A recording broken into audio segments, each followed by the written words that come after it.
And we are live. I'll go ahead and call to order the regular meeting of the City Council for March 4th, 2024. Councilmember Williams advised that she would not be able to make it. So I'll be leading the invocation and Pledge of Allegiance. Dear Heavenly Father, we thank you for this day. We thank you for this opportunity to come together to do the people's business. Lord, we ask that you grant us wisdom and provide guidance to us as we seek to improve our community the best we know how. Please, Lord, be with our first responders, the men and women in uniform who guard and protect our city at all times. In Jesus' name we pray, amen. I pledge allegiance to the flag of the United States of America and to the republic for which it stands, one nation, under God, indivisible, with liberty and justice for all.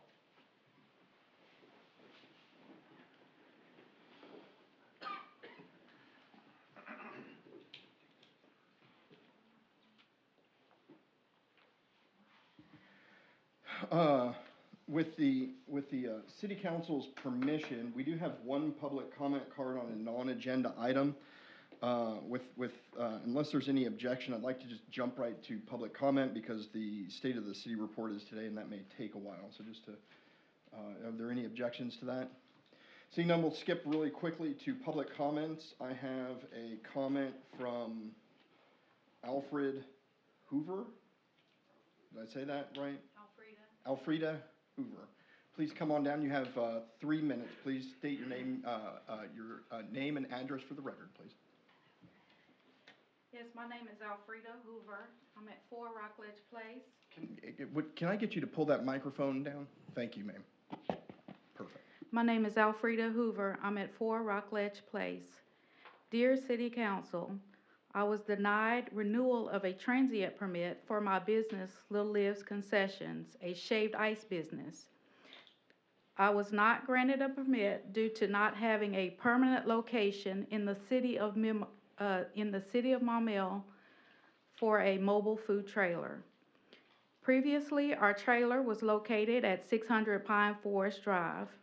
The building was sold and we were not able to secure another lease with the new ownership. Moreover, we are changing directions and would like to participate in events and festivals within the city while we search for a permanent location. Ms. Timmons expressed concern that our business could essentially operate as a pop-up and could set up and operate in a location without the property owner's consent. I assured Ms. Timmons that we are not that type of business and would never set up in any location without a property owner's permission. We simply want a permit to be able to participate in festivals and events within the city. Nevertheless, our permit application was not renewed. I am appealing this decision to the City Council. The city attorney responded to my email earlier today that Section 50-14, subsection 2 requires that transient merchants must submit written permission from the property owner on whose property the temporary or transient business will be located. So in addition to appealing the clerk's decision, I am asking, is each current transient permit holder required to submit consent to the city each time they participate in a city event, non-city event, festival, school, or anywhere or elsewhere? To participate in is each transient required to have a permit? If so, are they required to fill out an application, pay the $74 fee, and submit written consent for each event? Kona Ice, whom based upon my research, has never held a transient permit. It participates in most of the events and festivals within the city. Is written consent required of them? Also, based upon my preliminary research, the following current transient permit holders list their home addresses as their business addresses.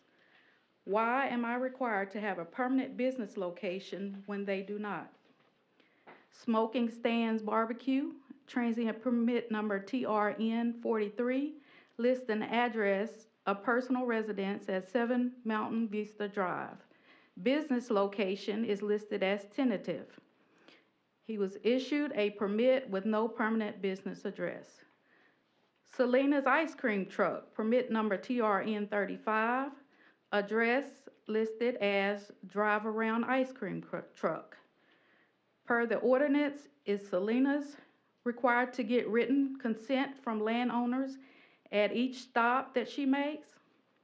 VIP dog grooming business, mobile dog wash, permit number TRN 37. Address listed, I travel to people's home and groom their dogs in their driveway. Is VIP required to get the homeowner's written consent each time per the ordinance? Again, I am appealing the city's denial of my renewal application, and I am requesting the city's council's consideration.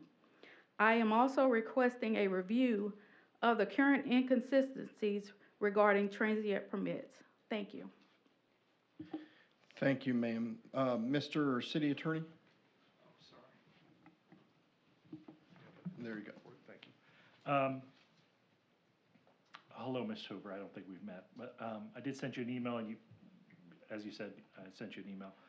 I would suggest that we make this a regular agenda item, so there can be this public comment period, there usually isn't any back and forth question and answer with the council members.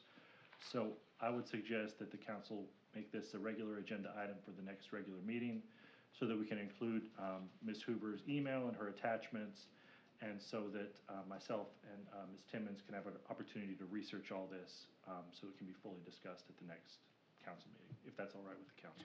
And the question I had for you, Mr. City Attorney, is there is a right to appeal to the city council? Is that accurate? Yes, sir. Okay. Yes. Councilmember Mosley? Mr. Spahn. I had exchanged emails with City Clerk Timmons. Was she denied a permit? No, sir, I've never denied her permit. I put her permit on hold until she was able to secure a location. I was actually in the process of trying to assist her with locating the current owners, but no, I've never denied her application. It's literally on hold. I explained that I wanted to speak with City Attorney Thornton because what she is asking for is outside of what our ordinance requires, but no, I never denied her permit. It's simply on hold. Sounds like some misunderstandings maybe, but I think we ought to put it on the next agenda and just get it all cleared up. Do I have a motion to add it to the next agenda? Yes. Motion second. Any discussion? Councilmember Tierney? Yes, on Mr. Mosley's suggestion, I'd suggest an addendum to that to make it not the next meeting, but 2 meetings from now, because we're apparently going to have a lot of absentees next meeting, and so with only possibly 4 council members present, they would have to have like a 100% agreement to pass, because if we only have 4 people and should require 4 votes, it might tip the scales kind of unfairly against them. So I'd suggest we do it in 2 meetings. Well, I don't know that we can even have a meeting if there's only 4, because I won't be here. Well, we're taking that into account. Okay. Was there a motion and a second? Okay, let's just go through comments right quick. I've got a motion and a second, actually, for the next council meeting. We can address that if need be. Councilmember Gardner? Just my question was, if there's been no denial, how can we have an appeal meeting? That's a fair point. Yeah, I mean, there's not been a denial, so we. How long ago was it applied for? Do you know off the top of your head? She started the process in December. I had a conversation with her. It's been less than a week. Yes, ma'am. Hop back up. If you could step up to the microphone, please. All the folks at home want to hear what you have to say. I started the process at the end of December. January 21st, I think I got an email saying that there was, nobody reviewed it. And so I had to submit the fees and all of that. And then I sent another email asking for a status on it, and then that's when I was told that the clerk would review it and get back to me on it. Also, the clerk did say that she's not able to issue the permit without a permanent location. So my issue is, why do I have to have a permanent location in Maumelle to be issued a transient permit? I think there was a huge misunderstanding. What you submitted was an expired lease agreement, and what you put on your application is this 600 Pine Forest Place is the location where you guys are going to set up. That's what you had submitted. In addition to the application that you submitted an expired lease. So I actually called you to say, hey, this lease is expired. We needed an updated lease agreement. Yes, ma'am. I didn't submit any lease. I had a renewal. It was a renewal application. The only thing I submitted with that application was the current permit from the health department. And you did point out that it shows a Maumelle address. That's not the case. Our trailer is housed in North Little Rock on Rolette Lane. It has a 72113 zip code. So when the lady from the health department came out to inspect the trailer at the storage facility, she put that information on there. I didn't. I didn't realize that it was there until you pointed that out. Why don't we do this? Why don't I entertain a motion to amend the motion or the mover to move it to the first meeting in April, and then if it gets resolved before that date, then there's no need to appear to appeal it, and if not, then we'll already have a date set to proceed forward. Sounds good to me, Mayor. I'll amend my motion, I guess. To hold the appeal at the first meeting in April? Yep. Thank you. And whoever seconded, do they also? Okay. Got a motion second to hold the appeal at the first meeting in April. If it's been resolved before then, there's no need to show up. Any discussion on that? Seeing none, all those in favor, please signify by saying yes. Yes. All opposed, no. Motion carries. There we go. Okay. Thank you all for coming out. You're welcome to stay, because what's about to happen is I'm about to give the most amazing State of the City report that you've ever heard, but it's a long meeting, and you're welcome to stay or go as y'all want, as is always the case. With that, the next order of business is special guests and announcements, and we will proceed with the State of the City report.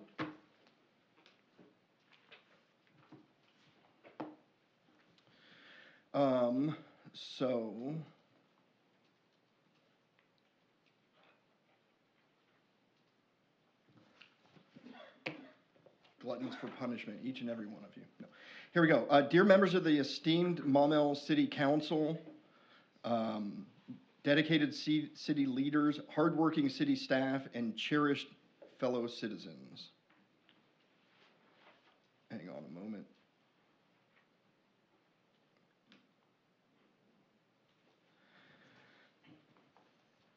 Welcome to what is now my 6th State of the City address. Yes, it's that time of year again where I stand before you to deliver this mandatory update. But fear not, I am sitting here. Yes, thank you. But fear not, as much as is required by law, it's also a time to reflect on all that we've accomplished together and celebrate our milestones.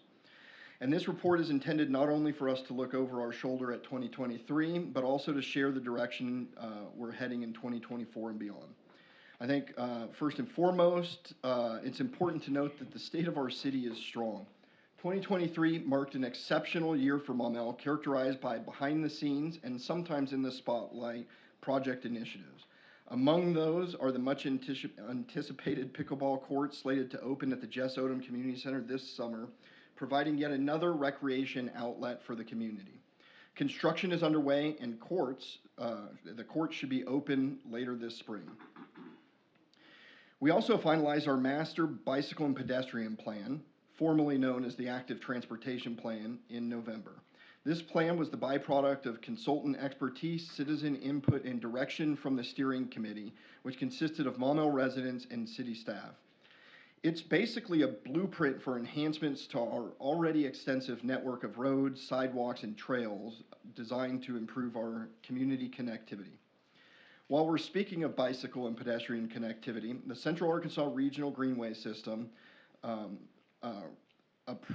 which was approved by the Metro Plan Board of Directors last May, will travel through Maumelle, including our central commercial corridor along Club Manor. The city has received a $1 million grant for the project, and parts of the plan are already underway, including engineering of Club Manor corridor improvements themselves. The street will be narrowed from 4 lanes to 2, allowing for a side path for walking and cycling, and transforming the area into what I like to call Maumelle's version of a traditional main street. The project is already attracting interest from businesses looking for a location in what will be Maumelle's city center. As part of this project, construction is already underway on a side path connecting Lake Willistine to Club Manor.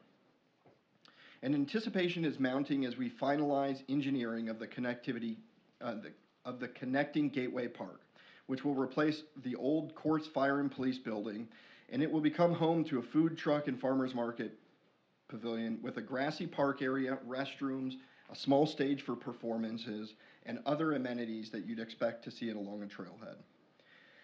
But it's the completion of one project in particular that gave me great pride last year, and that's the all-inclusive playground, which can be used by children of all abilities. Recently completed, it sits adjacent to the splash pad at Lake Valencia. On these more recent, warmer days, the area is buzzing with active, busy children with their parents and grandparents chatting nearby. This was a project initiated and led by Maumelle citizens, funded in large part by individual donations, business donations, social groups donations, and grants, as well as the city coffers. It was given 2 thumbs up by this governing body at every turn.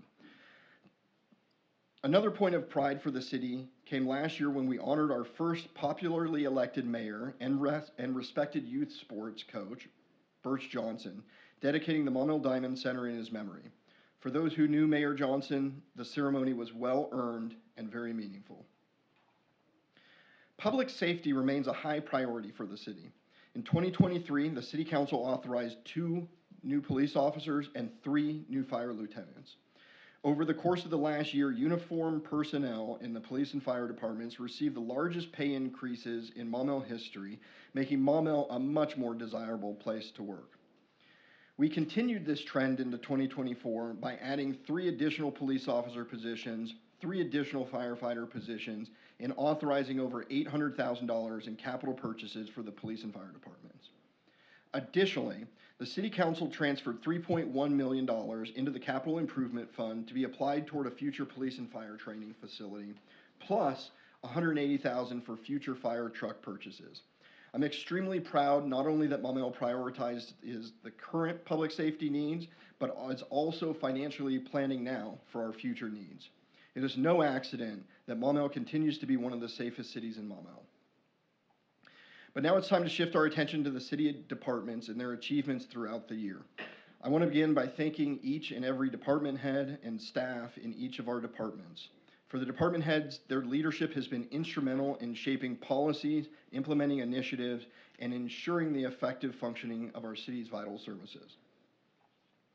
I'll start with the mayor's office, where Deb Roush, my new chief of staff, has been a tremendous asset since joining in September. Deb adeptly assists in addressing the daily pressing needs of our departments and keeps many of our projects, from City Hall initiatives to citywide endeavors, moving forward, monitoring them every step of the way to ensure that they're on track.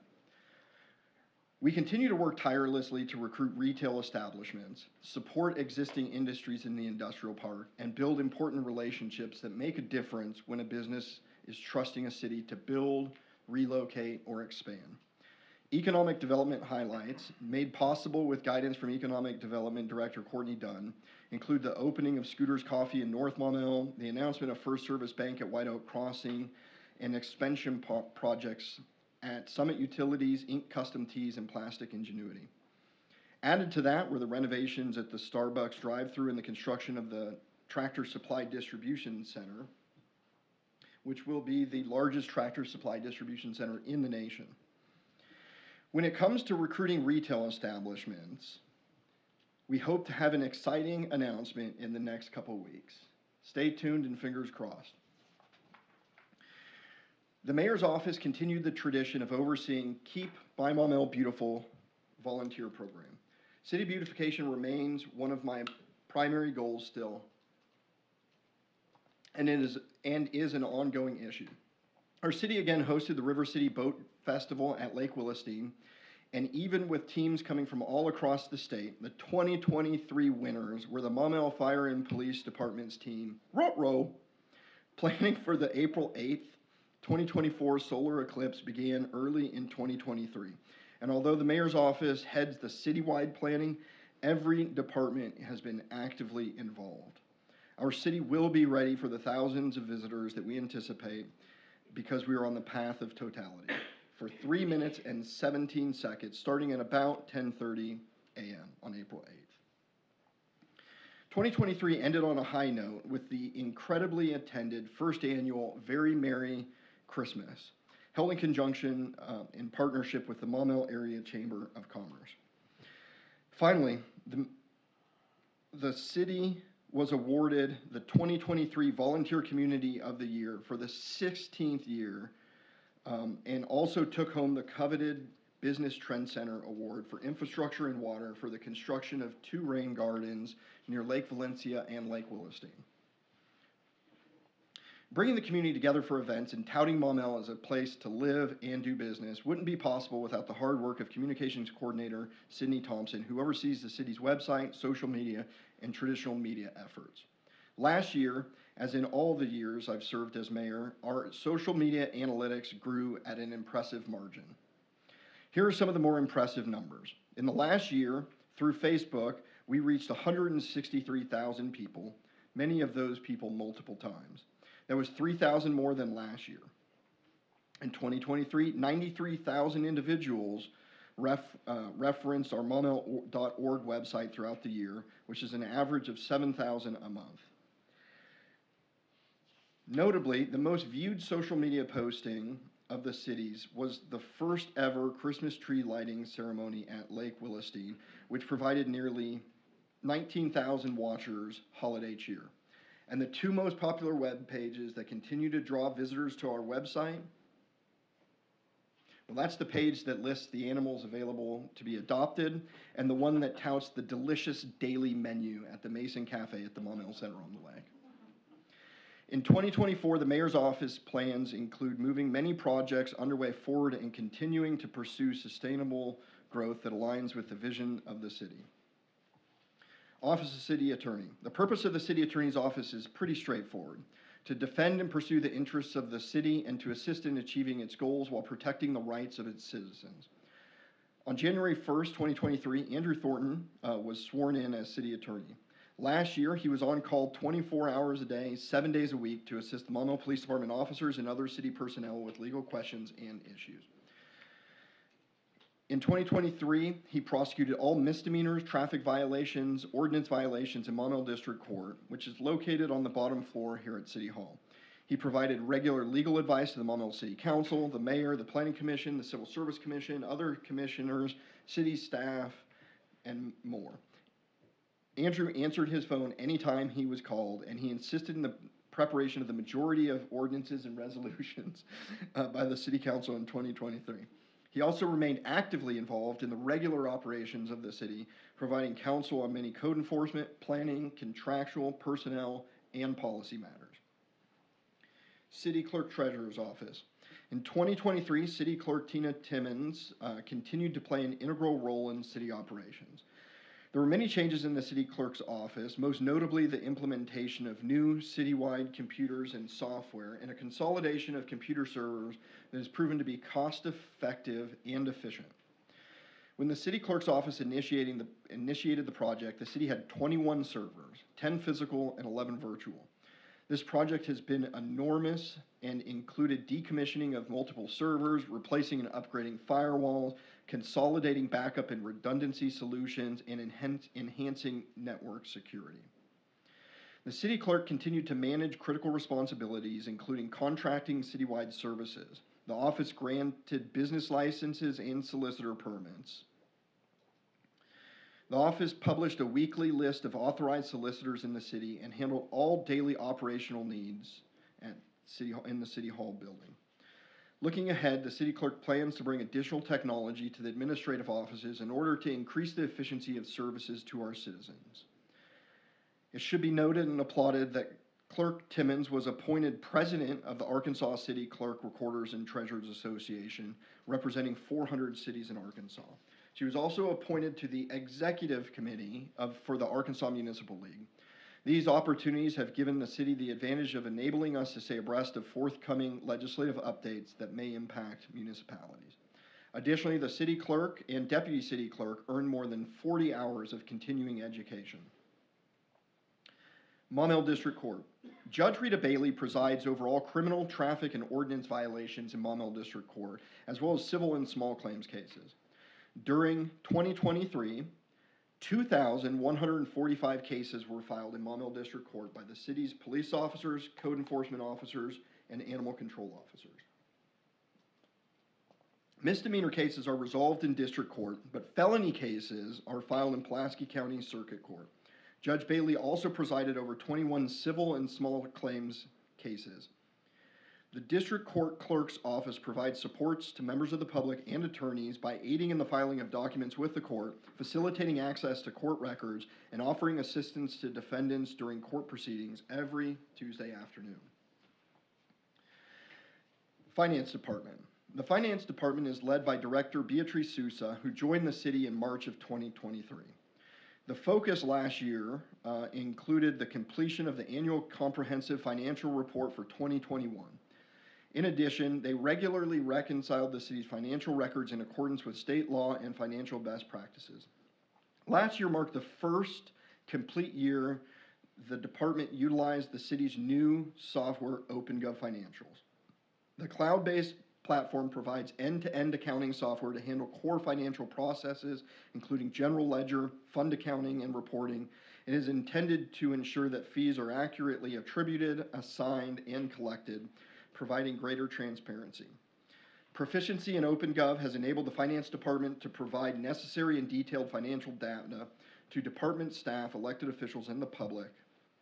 It also facilitated a shift to a predominantly paperless workflow across multiple city departments. Last year, the Finance Department conducted a comprehensive review of all city bank accounts and investments. This included renegotiating interest rates, which resulted in a substantial increase in interest revenues. They also supported the mayor and department heads in delivering a tailored automatic financial reports for their departments, helping each department to get timely budget information and to adhere to their budget. The Finance Department also presented a balanced general fund budget to the City Council in December. Enhancements implemented with the Finance Department have solidified the city's capacity to deliver high-quality services to its citizens for years to come. I would also be a little bit remiss if I didn't mention the city's finances at this point. The unaudited year-end financials for the city show the city's funds are in great shape with the exception of the sanitation fund. In 2023, the general fund had revenues of over $18.6 million with total expenditures of just above $16.5 million. In other words, we added over $2.1 million into reserves. As of December 2023, the city had in the general fund reserves over $13 million. In the street fund, revenues were over $2.3 million and expenses just above $1.6. Revenues exceeded expenses by nearly $700,000, which increased the street fund revenues reserves to $4.7 million. Unlike the prior two healthy funds, the sanitation fund numbers tell a different story. Revenues were $1.3 million, but expenses were just above $1.8 million, which decreased the reserves by over $542,000 to only $975,000. These numbers are not sustainable for long and show that either the rates need to be increased or services need to be decreased. I'll talk later about a sanitation rate study that's being finalized as we speak. Maumelle Fire Department. In 2023, the Maumelle Fire Department, under the direction of Chief Bo Buford, responded to 2,312 incidents, surpassing the department's previous record for the highest number of responses. The largest percentage of calls for services were for medical services at 63.2%. The department responded to a total of 53 fires, including building, commercial, car, wildland, and trash fires. Of those, 11 were fully involved building fires, including 2 commercial building fires in a major apartment complex. Last year, the City Council approved hiring 3 new lieutenant positions. Classified as roving lieutenants, they are the first ever for the Maumelle Fire Department. These lieutenants were invaluable as they performed a variety of functions, from engineer of an apparatus to filling in as a company officer when a captain was off duty. The department bid farewell to one of its founding members who retired after dedicating 27 years of service. Battalion Chief Drew Nichols had a prestigious career serving with honor and distinction. He became only the 3rd retiree in the department's short history. Last year brought a renovation of the engine room at Fire Station 1, which was a necessary result due to water damages from a leaking roof. One of the reserve engines had to be rebuilt to allow it to become capable and a safe backup, which added multiple years to the department's reserve fleet. The fire department also received a new rescue boat that has the capability of performing river and swift water rescues, and we know can also put signs out on peninsulas. Finally, the department hired an architect and began preliminary designs in conjunction with the Maumelle Police Department for a future training facility in the city. 2023 training highlights include pre-fire plan training, EMT refresher training, advanced cardiac life support training, and a mental health first aid course. The department established a partnership with the Arkansas Children's Hospital, offering a child safety seat class. 20 personnel, including 7 firefighters, received certification for child seat safety installation through this initiative. Furthermore, 4 personnel underwent core rescue training, while 3 others were chosen to attend paramedic school. They are anticipated to graduate in August of this year. From a staff standpoint, Chief Buford attended the 160-hour National Fire Academy Chief Officer course, graduating in July. Morale is high heading into 2024 for many reasons, but Chief Buford attributes the City Council rewarding the department with the most significant raise in history as that contributing factor. The raise positions the Maumelle Fire Department to attract top-tier applicants and talent from across the state, enhancing its competitiveness. Maumelle Police Department. The Maumelle Police Department, under the oversight of Chief Corey Pickard, has developed into an agency that has a strong partnership with the community. When fully staffed, the department employs 43 officers and 13 civilians. The police department is organized into 4 divisions: the support division, the community relations division, investigations, and a patrol division. The support division includes the communications center and accreditation manager. The community relations division includes the public information officer, the PIO, school resource officer program, SROs, and the training program. The investigative service division consists of general crimes and special investigations. The patrol division consists of 4 patrol squads, which includes the K-9 officer. Last year, the Maumelle Police Department hired 12 new officers. In addition, Captain Shannon Giampaletti and Lieutenant Allison Hicks graduated from the Arkansas Leader Course, which is the premier program of the Criminal Justice Institute. The Maumelle Police Department purchased a new body camera system, patrol car cameras, interview room cameras, and in-car computers for their officers last year. The department's K-9 Fox retired, and the department logged a total of more than 8,000 training hours, which was a significant jump from the prior year. In 2023, the officers of the Maumelle Police Department responded to 16,011 calls for service, an increase over 2022 when the department logged 14,197. The total number of violent crimes reported in 2023 was 64, up 12 from the year prior. Aggravated assaults were up 16. Robberies were up by 1 in 2023 with a total of 4. The total number of property crimes reported in 2023 was 255, a decrease from the 301 reported the year prior. Last year saw an increase in motor vehicle thefts, with 14 vehicles stolen as compared to 19 the year prior. All larceny or theft cases saw a slight decrease. The 218 cases we had were down from 257. Property crimes in 2023 also decreased and remained well below the state levels.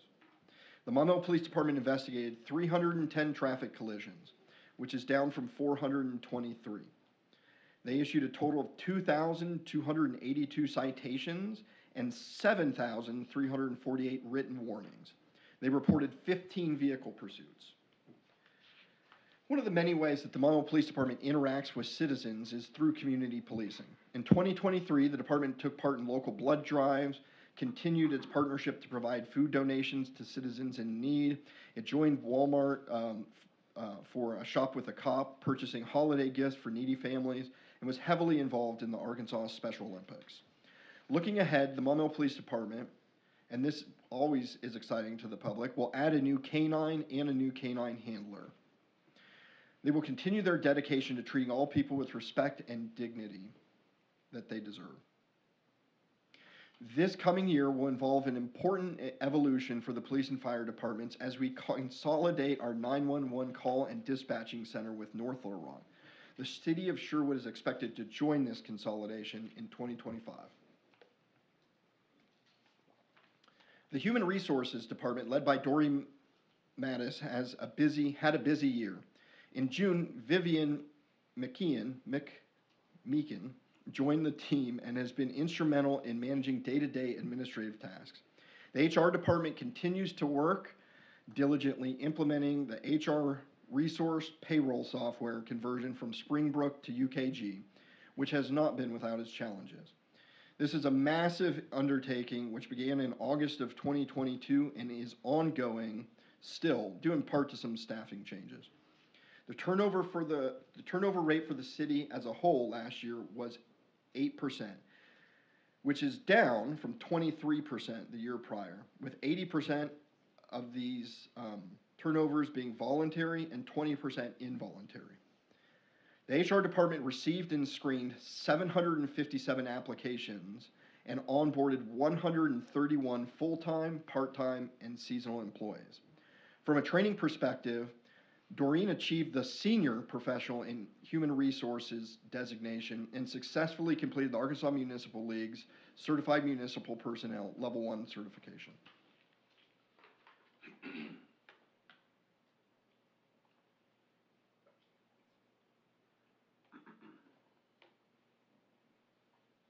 What? People are trying to talk to me from the back.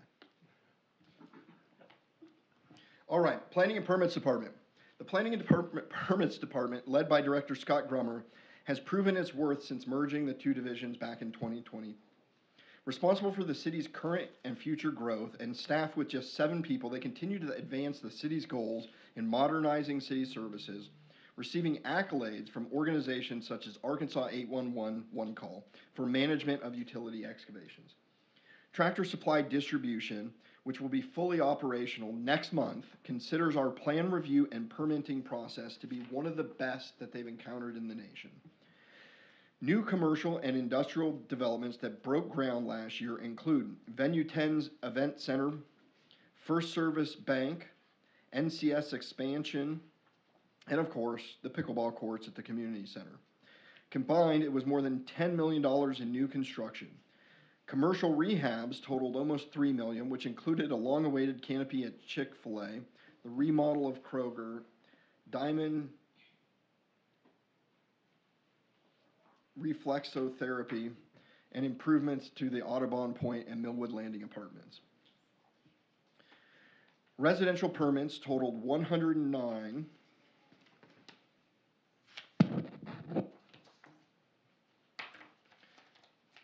Residential permits totaled 109. Can you check the copier for the other pages? Anything from page 25. Residential permits totaled 109 for 2023, with 93 of those being new construction. a slight increase over 2022. 61 of those belong to Roush Coleman Homes on White Oak Crossing. The average square footage in 2023 for a new home was 2,015 square feet, with strong home values averaging $161 per square foot. The Reserve Addition Phase 1 came online at the end of the year and will likely lead to our housing starts in 2024. It is being developed by one of the nation's largest home builders, D.R. Horton. The Stone Canyon Addition, a newly annexed area along Highway 365, was approved with 330 lots, which we understand will be built by D.R. Horton as well. They will continue to boost residential growth in the coming years, providing a diversity of housing options for our citizens.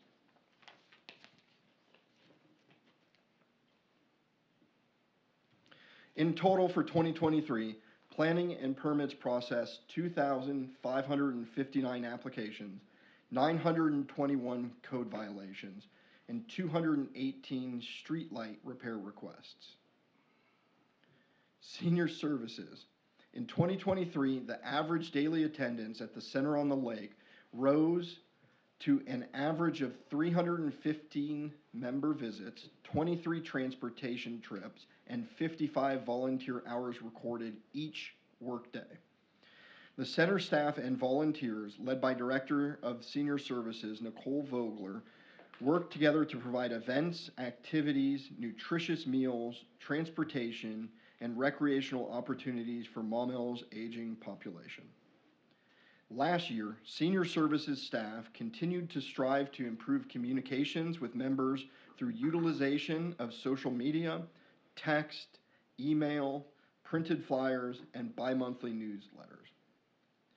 To enhance communication, staff have adopted cloud-based software for sending reminders regarding rides, events, volunteer schedules, and inclement weather closings.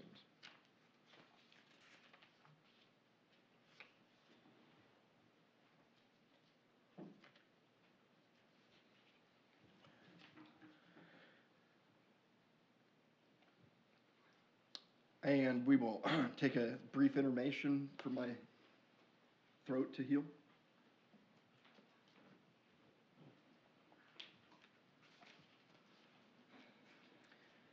It's funny, I don't care how many times you look at this and make changes, inevitably the copier doesn't spit out the last pages. We can take a short recess.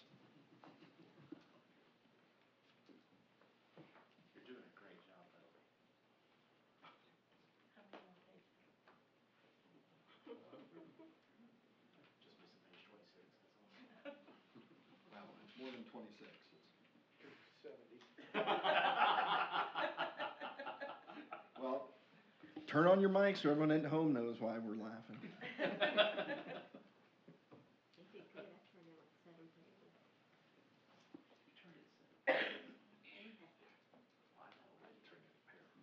You turned it in paragraph? Good job, Andrew. I'm looking out for y'all. An attorney that's brief. That's great. Did you finish saying Senior Services? I got to the end of page 25. Well, they're not numbered, these aren't numbered, so, because Andrew printed something midway. Uh-huh. So, Okay, Senior Services? okay, we'll make it work. It's not nearly as large font.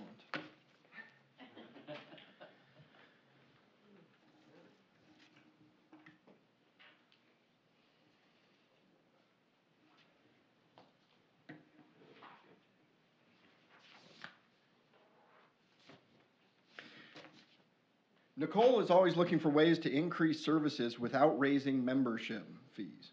In the fourth quarter of 2023, the center implemented an insurance benefit program that provides members more access to the center and brings additional revenue to Senior Services that is not at the expense of its members. Senior Services partnered with insurance programs including Silver Sneakers, Active Renew, and Optum to provide memberships at no cost to our members. Senior services staff are actively developing new events and activities, strategically scheduling them at non-peak hours to increase opportunities. The Center on the Lake continued partnerships with nonprofits. Volunteers with City of Faith assisted teenage volunteers completing a landscape project at the center. Maumelle Philanthropy gathered donations of new items that were given to seniors as holiday gifts. A local pharmacy conducted on-site flu shot clinics, while a nearby health food store offered nutrition classes to members. Upgrades to equipment included 200 new chairs for the center that are used in the classroom, fitness classes, and community events. They were donated by counting on each other, which also contributed several pieces of cardio and weight equipment. Looking ahead, the Center on the Lake promises to continue to work with the community to strengthen services provided to Maumelle's 50-plus population to live well and age in place. Parks and Recreation. Led by Philip Rayburn, the Parks and Recreation Department had another industrious year. It continues to operate and maintain the Community Center, Aquatic Center, Lake Willistine, Lake Valencia, Rolling Oaks soccer fields and football field, the Birch Johnson Diamond Center baseball and softball fields, and numerous parks and pocket parks throughout the city. In employee news, Shatera Bateman was promoted to the office manager position. Exciting things are happening at the Jess Odom Community Center, where memberships, daily use fees, and facility rentals increased significantly compared to 2022. This number is expected to increase even more when the pickleball courts open up this spring. Other community center improvements include a new ATA martial arts program, the implementation of referees for first and second grade basketball program, which vastly improved the overall experience. Additional youth arts summer camp was also added, allowing more participation for Maumelle residents and revenue. The Down Naylor Aquatic Center has also seen popularity increase as increases in memberships, daily visits, and rentals have increased, as well as a 26% increase in water aerobics and swim lesson registrations. As usual, Lake Willistine was a hotbed of activities with events such as the River Cities Dragon Boat Festival, benefiting the Children's Protection Center, Maumelle's annual Fourth Fest fireworks celebration, annual Fourth Fest parade, kids fishing derbies, remote control airplane demonstrations, the Veterans Day ceremony, and Memorial Day ceremony. Additionally, the amphitheater hosted small concerts from the Pulaski County Rackensack Folklore Society. Lake Willistine's events last year culminated with the Christmas decorations, the holiday parade, and a tree lighting ceremony completed in partnership with the Chamber of Commerce. While we're on the topic of Lake Willistine, I'm happy to announce that the playground equipment has been ordered to replace the existing dilapidated equipment at the park. After consulting with 2 experts in the field of playgrounds, my 9 and 6-year-olds, I'm quite confident that the new equipment will be a hit at the city's most frequented park. Lake Valencia enhancements featured the completion of an all-inclusive playground designed by park staff and equipped with benches and structures, sod, and an advanced irrigation system.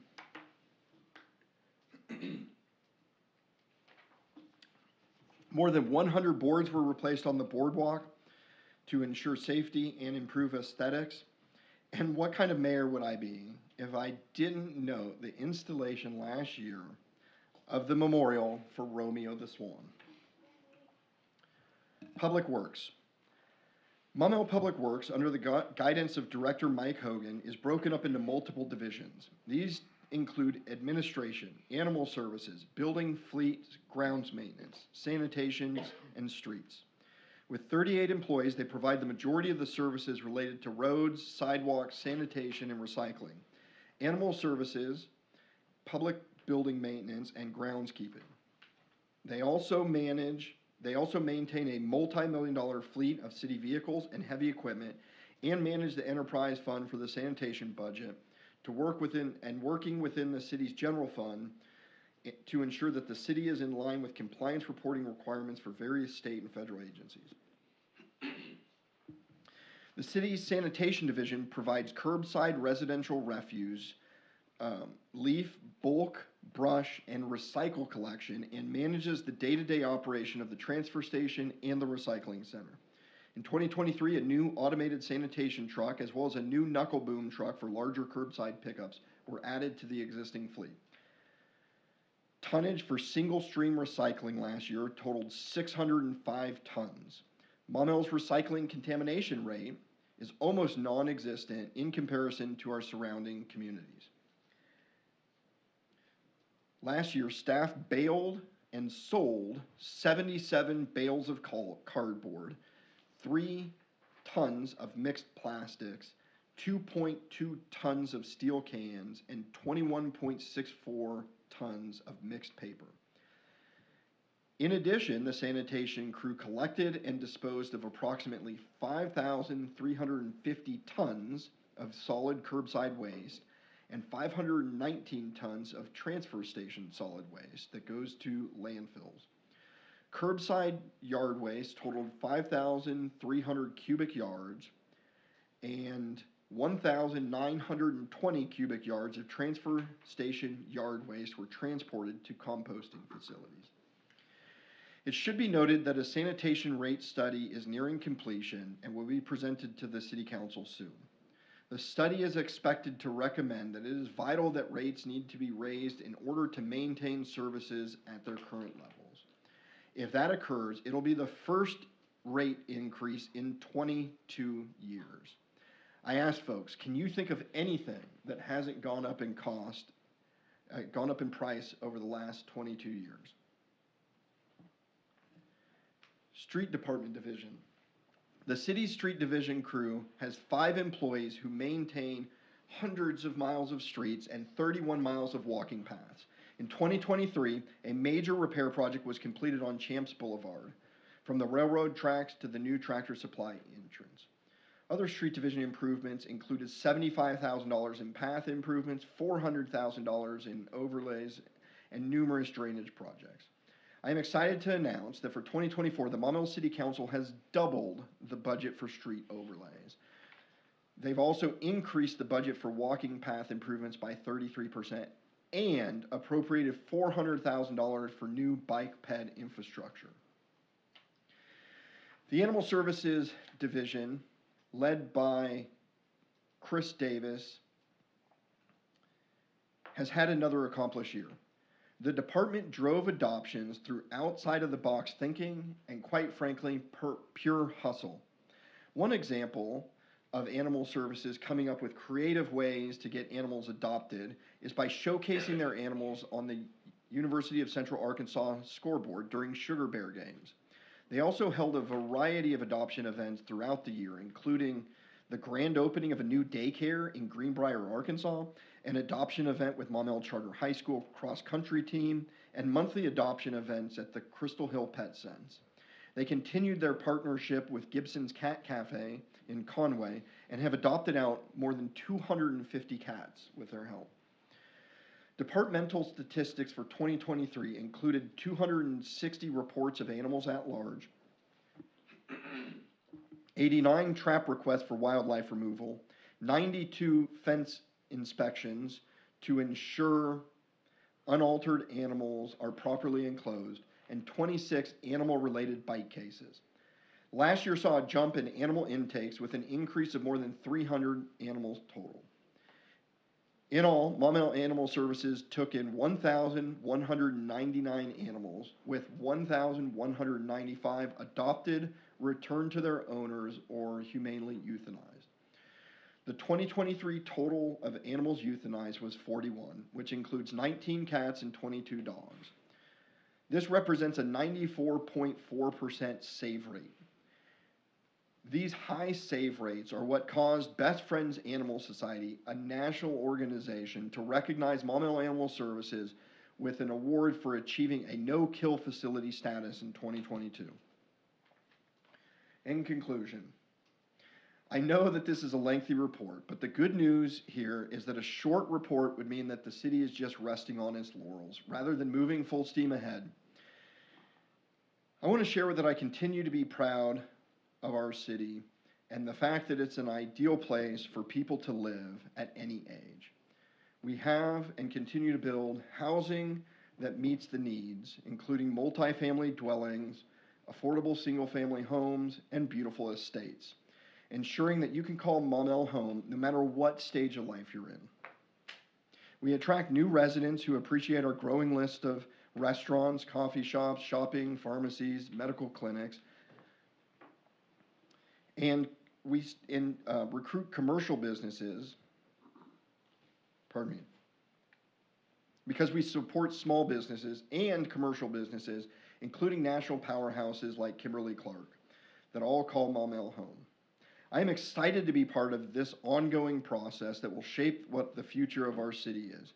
And I want to thank each and every one of you for what we have accomplished together and what we have yet to come. Done. No.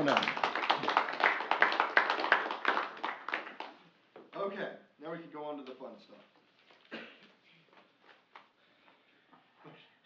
Motion to adjourn? Okay. We'll move on to the approval of the minutes for the February 20th regular meeting. A copy of those were provided in the council packet. I've got a motion to approve. Hang on just a second here. Okay, well, I've got a motion to approve the minutes. Any discussion on that? Seeing none, all those in favor, please signify by saying yes. Yes. All opposed, no. Motion carries. I'm going to go ahead and say you've had your department report for the day. Planning Commission report. Councilmember Shin? Yes.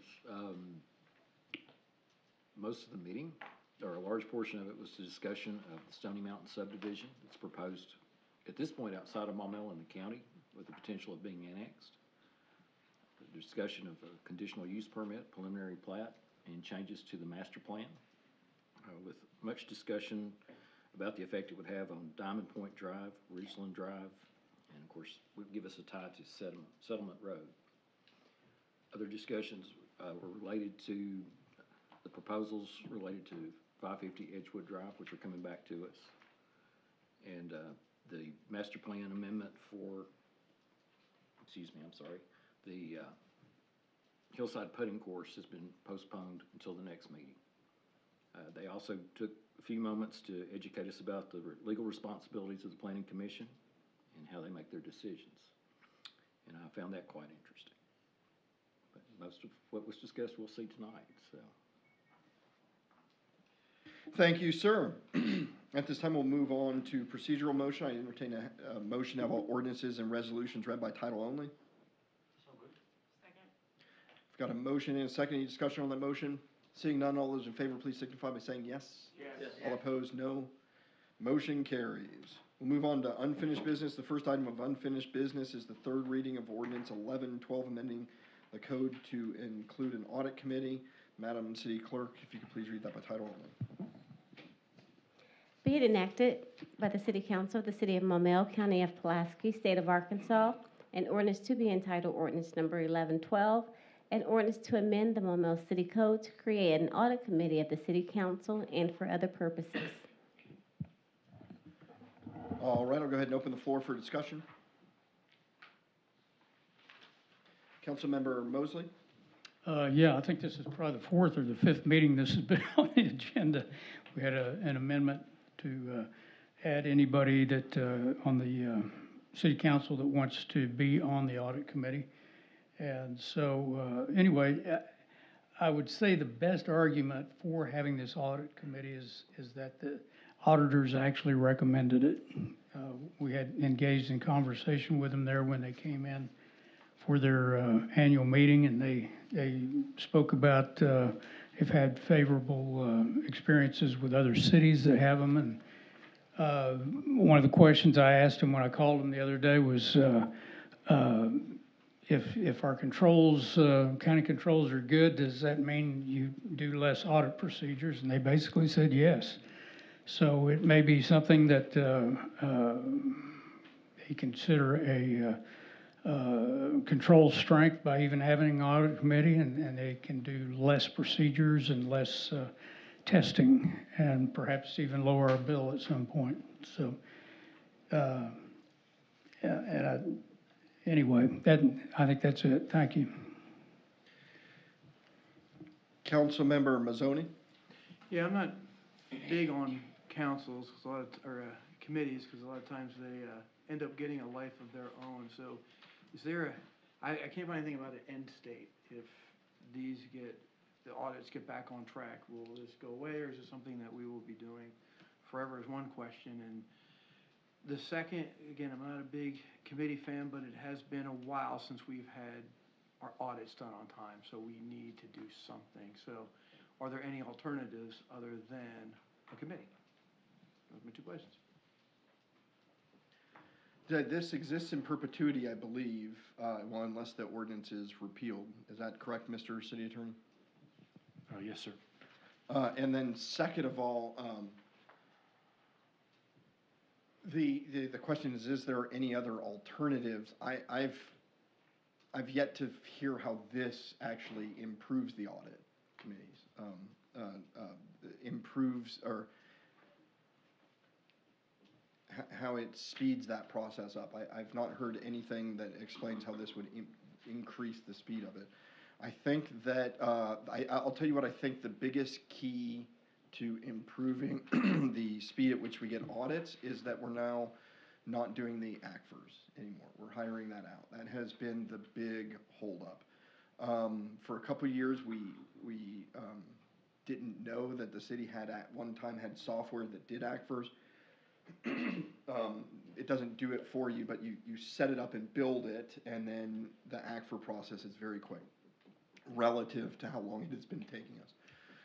Liz was in the final stages of trying to set that up, and so every time you look for numbers, you have to know where to find that number, and sometimes it's not with city documents, it could be with the county treasurer, and so rather than beginning that discussion or that search each year, the forms kind of help audit that. So that was supposed to be the way that got sped up. Before that was finished, Liz left.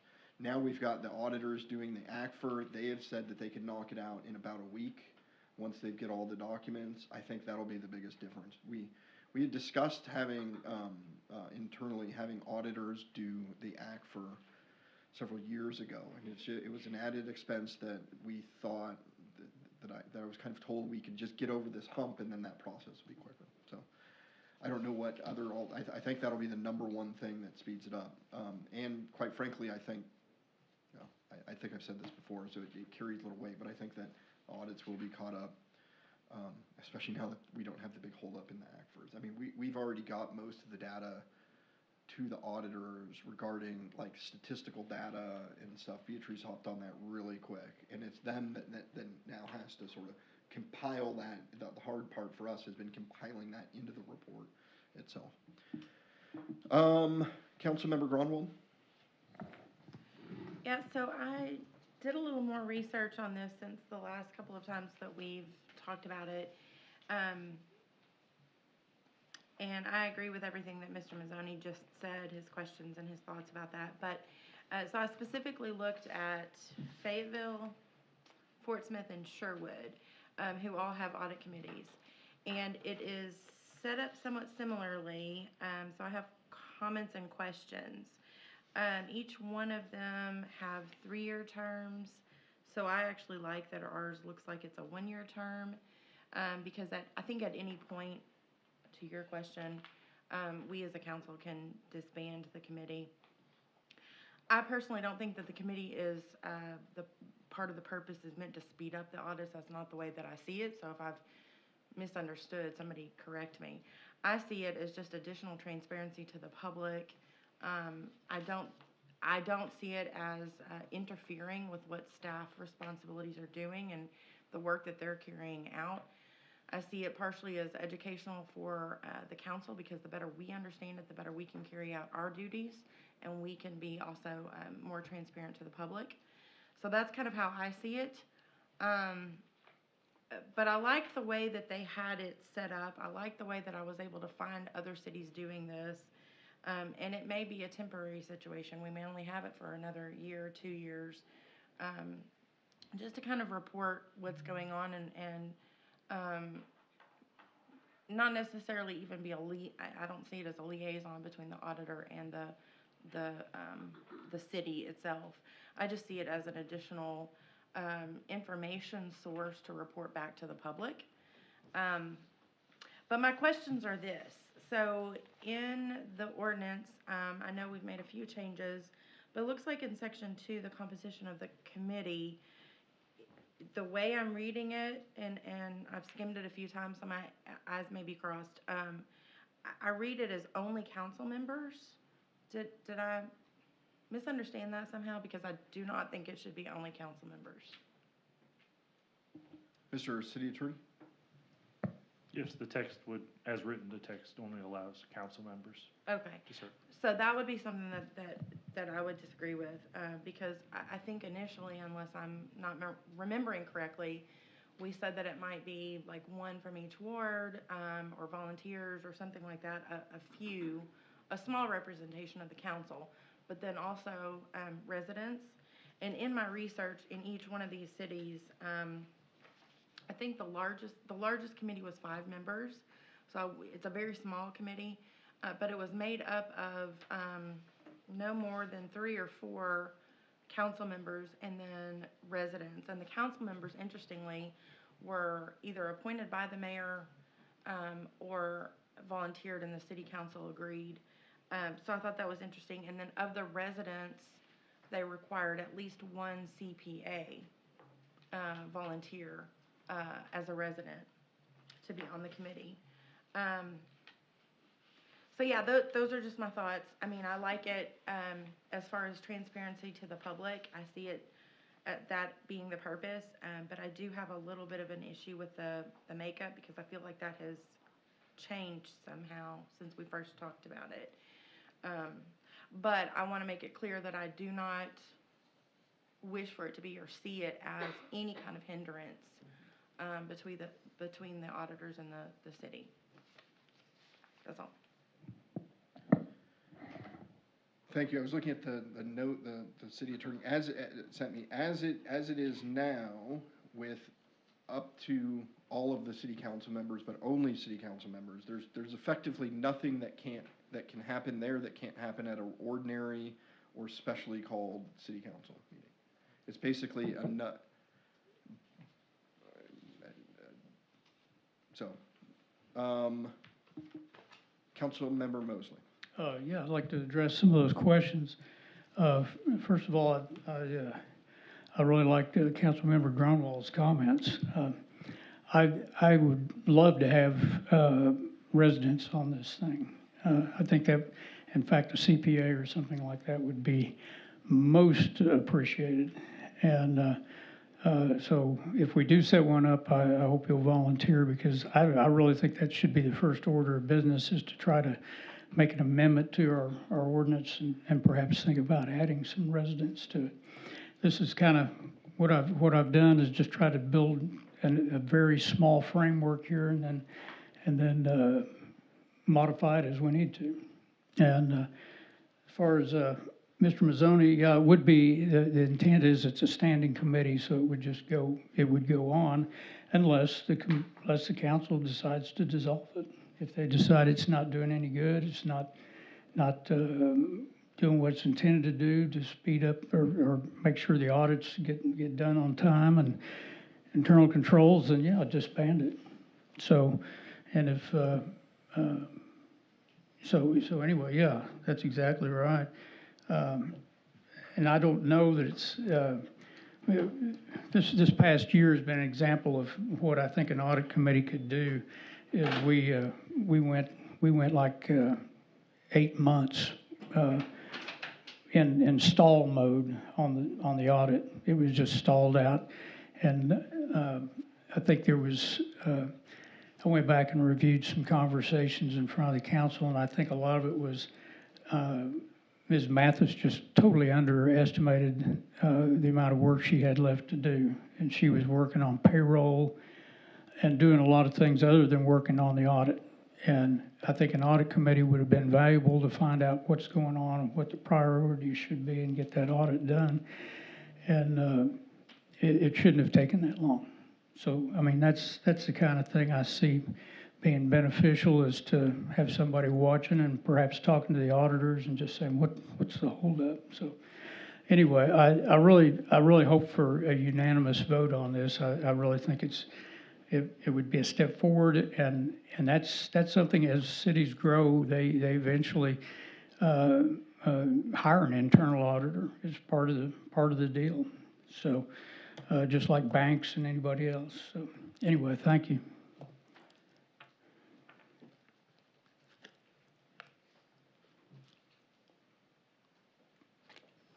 Are there any other comments while we wait for the mayor? I was gonna say, does anybody else have a question here while the mayor's gone? Okay, if you guys want to wait just a moment, we can do a roll call vote. I did want to say, one more thing that I left off, which this is not huge information, but, I did notice that in those cities that I researched, they had fewer council members to residents, so that, I think that's important to note. And also, they had no more than, 3 meetings a year. So I personally envision this as like 2 or 3 meetings a year. I don't see why there would be many more than that, but. You weren't around for the Financial Oversight Committee then?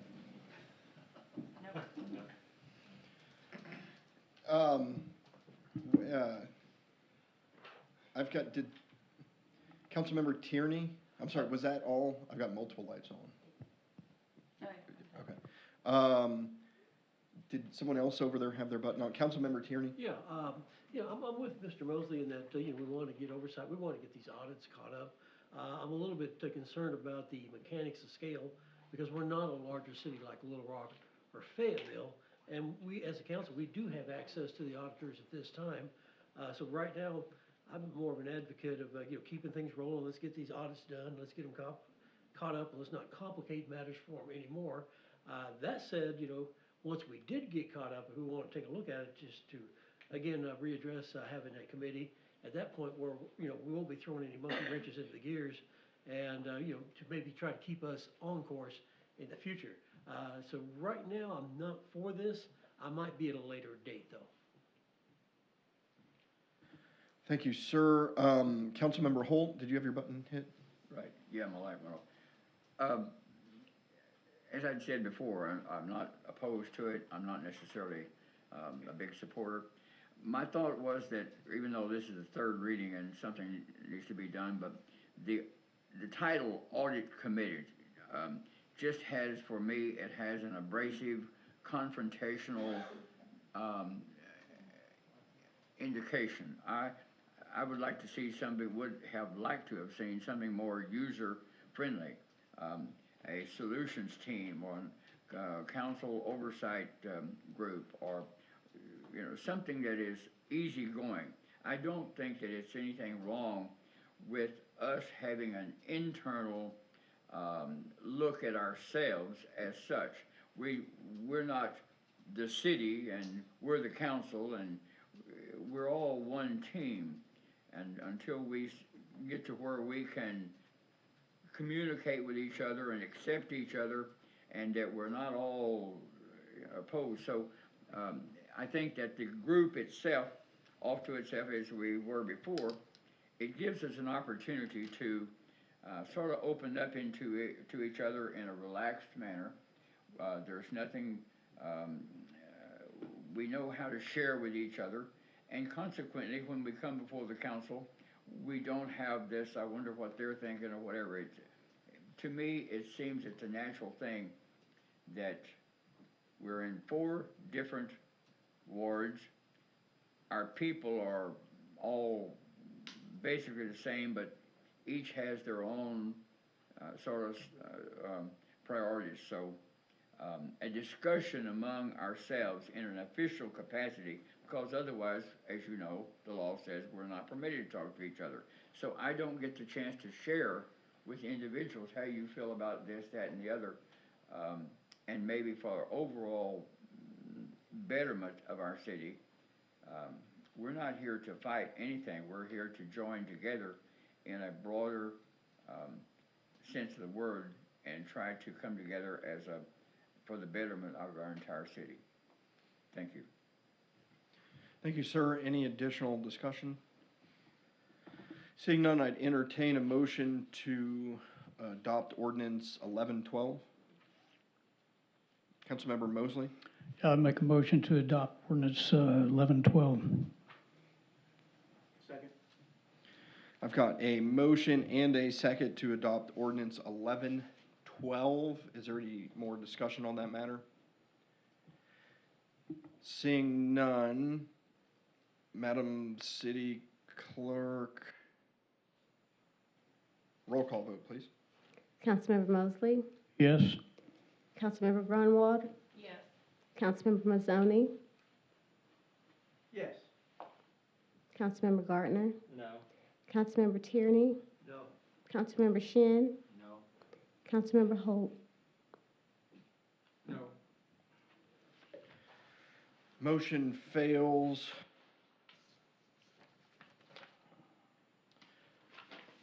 We will move on to the next item of business. The first item of new business is the first reading of ordinance 1113, enacting supplemental provisions of the city code.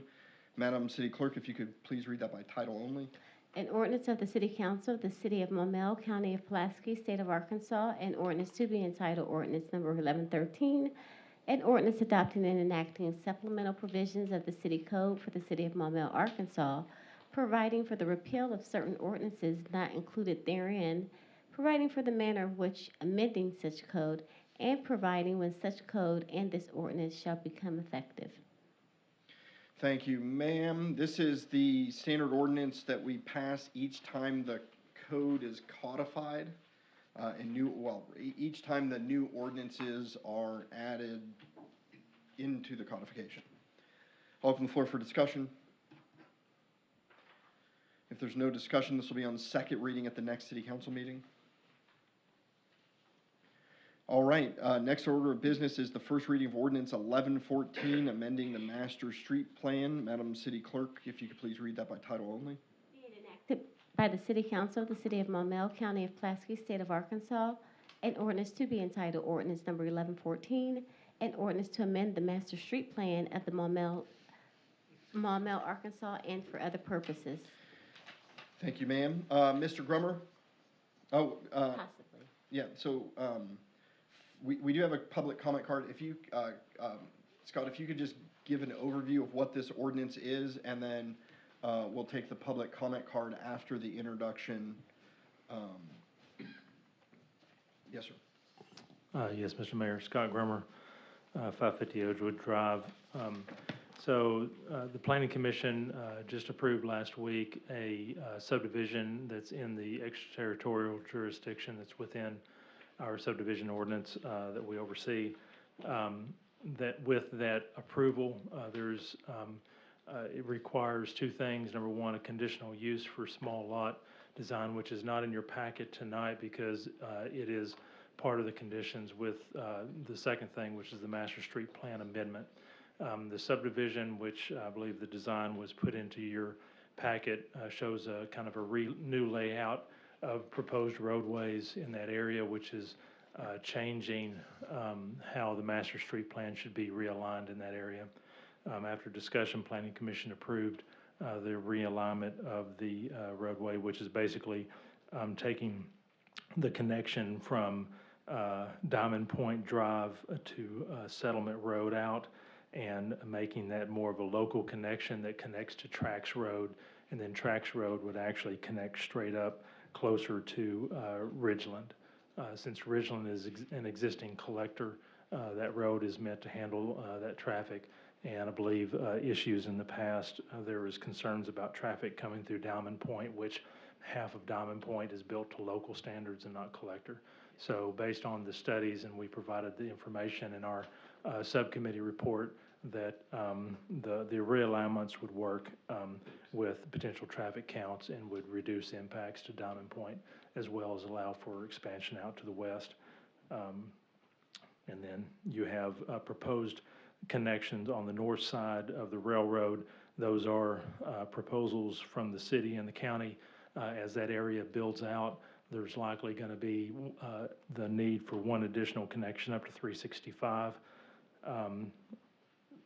We're really not going to know where those connections are going to be until it develops, but these are just proposed locations. We did receive public comment, and we changed the location based on that comment to reduce impacts to the surrounding properties.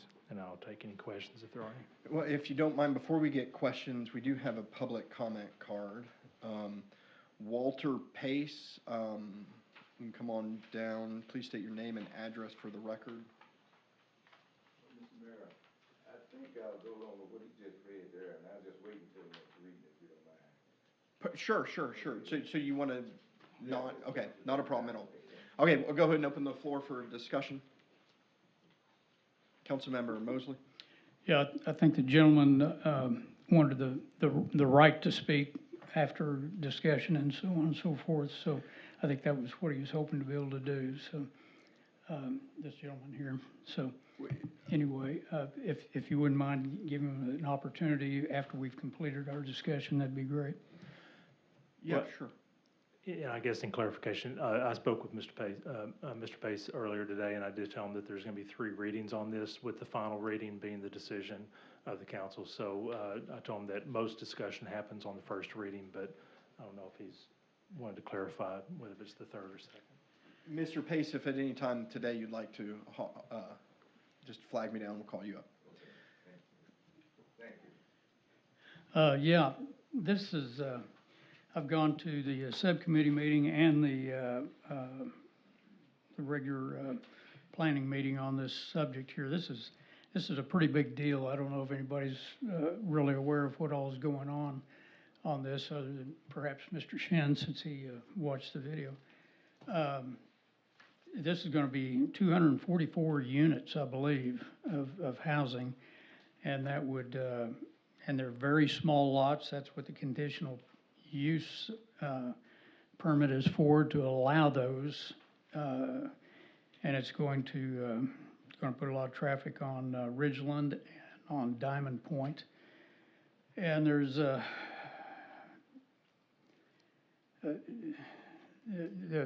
Ward 2 and Ward 4 residents. I think that's the 2 wards that back up to Ridgeland. I think they're going to be very interested in this once they discover what all is going on.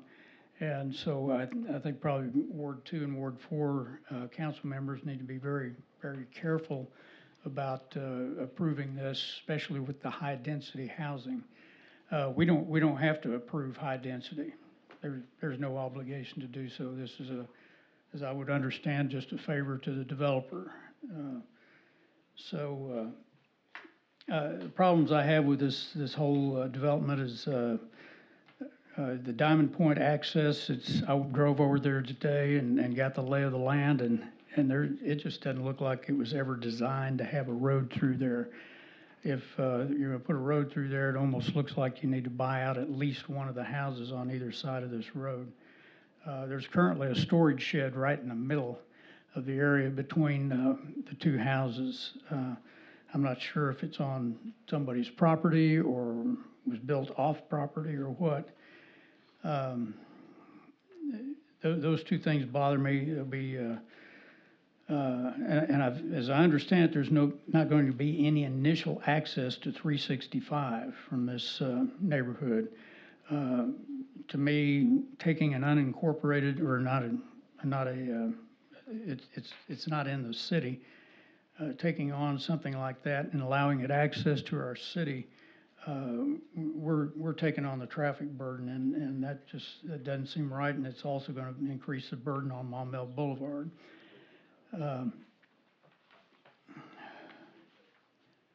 I have some questions for Mr. Grummer. I'll let somebody else speak if they have some questions first. Mr. Grummer? Mr. Mosley, the floor is yours. Okay.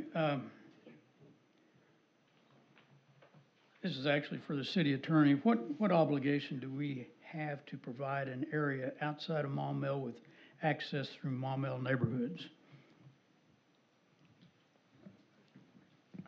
I don't know offhand. I know it's in our ETJ, so we have subdivision review, but my understanding is that the developer is planning to request annexation. They're just waiting for the this approval and the conditional use permit before doing that. I think, the planning commission recommended conditional use permit approval contingent on annexation, is that right? Correct, so the plat, the subdivision is contingent upon annexation of the property. That way, the city reviews the civil plans, and we also oversee all elements of the construction and development of it. And to answer your question as far as connection, the previous city attorney, whenever we had annexations like this, determined at the time that we could not restrict access to a street if there was previously one provided a connection. The other side is that we, if I'm not mistaken, would provide emergency services to this area even if it remains in the county. So having access to that location to make it easier for emergency services to access it versus having to go all the way around 365 and up Settlement Road, I would assume would be more advantageous, but I can't speak for emergency providers. Yeah, my thought on all that is if we have no real obligation to do so, let's keep the traffic going out on 365 from that area as it is now. I'm sure that there's more like goat paths. The roads are not good over there, but that's how traffic from that area gets out, is through 365. Why did, in Stone Canyon, they asked for annexation first before we proceeded with looking at the, plats and all that sort of thing. Why are we kind of going the other direction on this? The owner of that property wanted to come in, on the Stone Canyon, wanted to come into the city because they felt if they were annexed and inside the city limits, it would assist them in selling their property. That was the reason why they wanted to annex first, but that's not the only reason why people want to annex in. This one, the property owner wants to remain in the county if it remains timbered or tree land because the taxes are less, assuming if it's in the county. The developer who wants to buy it wants to come into the city because they understand the value of having the services that we provide as a city to come in. And I will also mention that this is not high density. This isn't even medium density. This is low density. 3.5 units per acre is nowhere near even medium density. So, just a follow-up question. So we are saying that any approvals that we have is conditioned upon annexation. That is correct. Okay. And if they do not annex, then the plat would have to go back through the approval process. Thank you, sir. Yes, Mr. City Attorney. Just to clarify one thing, I don't think you're saying that approval of the master street plan amendment would be contingent on anything. It's the other direction, right? The plat is contingent upon annexation. As far as the master street plan approval, the plat is contingent upon the approval of the master street plan because this would realign the connections to Settlement Road, and it reduces the amount of potential traffic on Diamond Point. Right now, the way the master street plan reads, Diamond Point should be a collector all the way through, which means all the existing residents on Diamond Point who have a local road could potentially have a road that could be increased to a collector standard.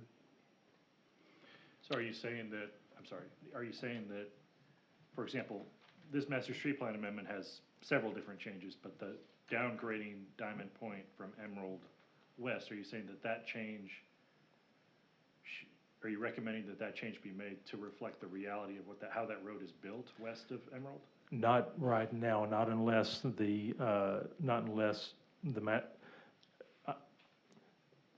this plat, this subdivision. Well, and just as a reminder, we are actually talking about the master street plan at this Correct. point. We kind of jumped the gun as usual. The master street plan, what we're saying is not contingent upon annexation. Correct. There we go. And I know you're not looking at the packet, but this, we're just looking at the master street plan. Right. Well, of course, the recommendations that we've given for the master street plan amendment are tied to this subdivision. If you deny the amendment to the master street plan, then effectively this subdivision, I don't know whether or not if this moves forward even in the county, then I would assume that we would still want the master street plan realignments. And then what I understand, tell me if I'm wrong or clarify. Mr. City Attorney, you were asking, because this basically, currently it lists Diamond Point as a collector for the entire road from Odom all the way, kind of as it wraps around in the whole 9 yards. This then effectively says the collector standard is just to Diamond Point and just, I'm sorry, just to Emerald, and then from there, more local streets. And the question I think I heard you ask, Mr. City Attorney, is that change also reflective of the way it actually is? And just as a heads up, collector roads have to be wider, local streets can be more narrow. Currently, if you go out and look, Diamond Point from from Odom to Emerald is a wider road than it is the remainder. And so it is the rest of the road, the remainder is kind of built like a local road, but the master street plan still declares it a collector. Mr. City Attorney, you were saying that if it remains a collector, then if the city council ever chose, you can come in and just kind of widen the road right into people's yards, because that subdivision appears to be built local. Yeah. I don't think I felt like we were bouncing around and trying to draw it all together to explain what's going on. I think part of the problem is, if I recall correctly, the plat there doesn't even show a collector distance of right-of-way, so you might have trouble trying to enforce. And when you talk about the plat, you're talking about the already built neighborhood, not the one we're looking at. Yes, that's right. So basically what I'm asking Mr. Grimmer is, the change on Diamond Point, downgrading it from collector to local road from Emerald West, is that contingent on, or are you just recommending that as a reflection of reality regardless of whether the other development goes? No, it's a reflection on this plat. As far as, my concern is, if another subdivision was proposed in the future that didn't meet this design, then you may want to keep it a collector. And that was the previous subdivision that they tried to get. So again, I'm sorry if I'm. I think we're saying without that subdivision, the subdivision isn't in the picture. I mean, Okay. it is. But if it isn't, are you still recommending this change because it reflects what's actually there as Okay. opposed to? Yes, sir. It does reflect what's already there. The local road, so the downgrade from a collector to a residential on Diamond Point does reflect what's existing. I guess what I'm struggling with is the fact that decisions were made many years ago that changed changed all this upgrading. I have an interesting question for you. Have we gone back and tried to discern the time that Diamond Point was put in as a collector? Did we ever go look at whether or not that the back part of the western part of Diamond Point was already built to local road standards when we added Diamond Point to a collector, or did that subdivision come in later? It came in later after the collector was already built. Interesting. Do we find anything in any minutes explaining why the city allowed a local road to be built when technically it was on collector, or is it just one of those things that, because functionally it's not a collector currently after Emerald Point West? I'm just curious if they brought that up at any point or anything. I just have to assume that functionally they felt that that was going to be the end of the subdivision of West Point, and it was sufficient enough to handle just local road. I didn't pull the minutes to determine, the minutes back then Well, didn't they- go into full detail as to the reasoning. I guess my question is this, there's another similar development, that's going in off Ridgeland, in that it kind of cuts through what was, a once dead end. Is the parcel of land here that connects Diamond Point to this area, is that one of the ones that is set aside for future right-of-way? That, In the current Diamond Point subdivision, the land that Councilmember Mosley was mentioning had that shed built on it. Is there anything in those plans that say what that parcel of land was designed to be used for? in the bill of assurance for that subdivision, track B was, to be set aside for either green space or future connection.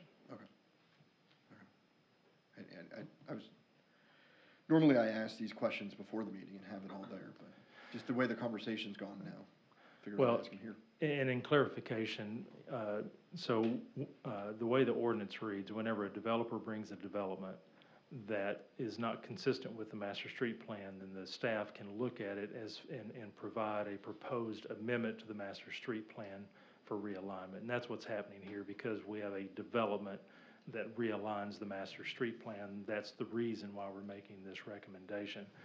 But from a staffing standpoint, we feel this new alignment, taking Diamond Point out of a major collector, is in the best interest of the residents that live over there in Diamond Point, and also makes more sense for that area. I think, Mr. Mayor, you had asked, at what point was this section of Diamond Point changed from local to collector if it was built out as local? I think Mr. Lyon had looked through old copies of the master street plan and proposals. I don't know if he was able to definitively figure out at what point, but I think Mr. Gummer, correct me if I'm wrong, but I think we were able to determine that in 2007, when the Planning Commission approved what was then called the Hunter Heights addition, which is kind of in the same area, after that point, the master street plan maps we have show Diamond Point as a collector. And in fact, we know specifically, I think, that the Planning Commission denied a waiver to reduce that to a local road based on how the Hunter Heights addition was designed. And you can see that it's one of the attachments to this. But you can see, based on the design of that subdivision, they were going to expected to get a lot of traffic on that Diamond Point. And Mr. Grummer, am I right, this new development splits it and puts most of it beneath from Ridgeland? Is that?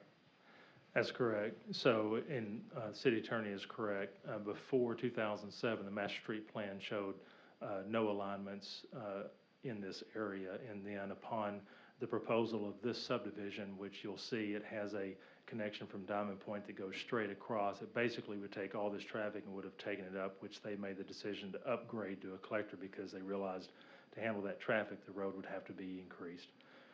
The developer was never able to get that approved because there's no way to widen it. So the proposal here, it allows for that realignment, and it takes the majority of the traffic. We estimated about 100 houses built would likely find its way through Diamond Point. The remainder of the 244, about 144, would likely go Ridgeland because it seems to be a path of least resistance because the collector goes between Ridgeland to Trax Road, and it's a little bit more windy to get around.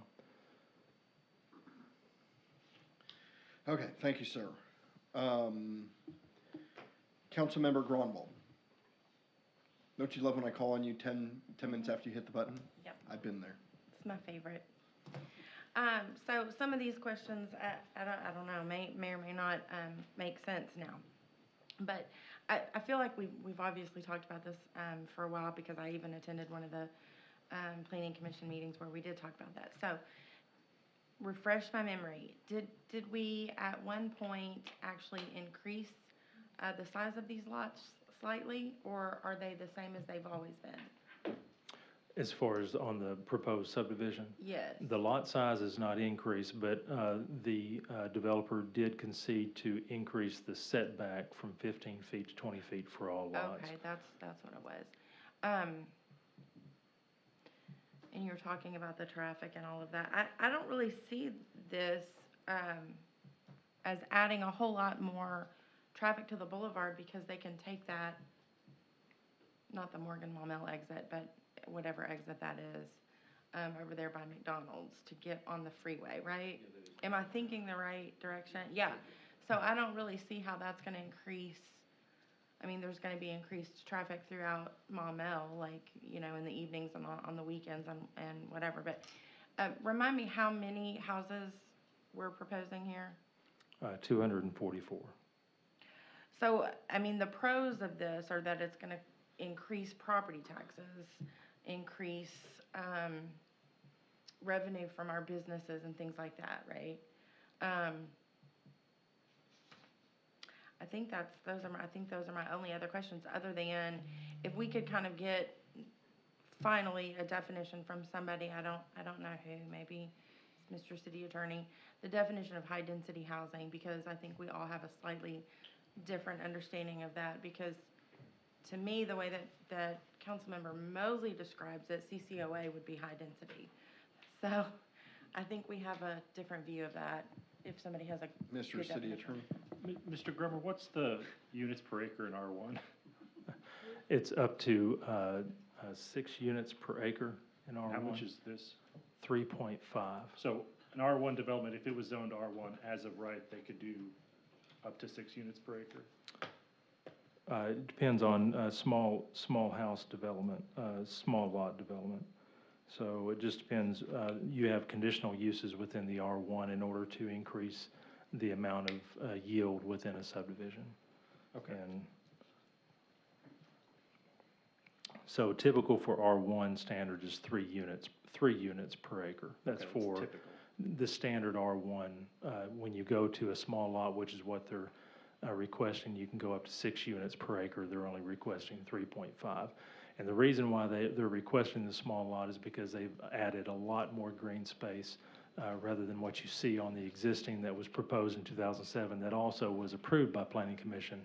This one provides more green space, trail space that connects to our city. And with that, it provides better amenities, so they're requesting smaller lots in order to capture a little bit more yield. Otherwise, if they did away with the green space, and they could increase their overall yield and still probably be within 3 units per acre, and you would still get pretty close to the same units in housing.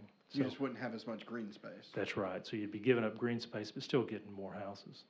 So, so from a traffic standpoint, 0.5 units per acre is not going to make any significant difference whatsoever, and that's not high density. That's standard R1 low density housing.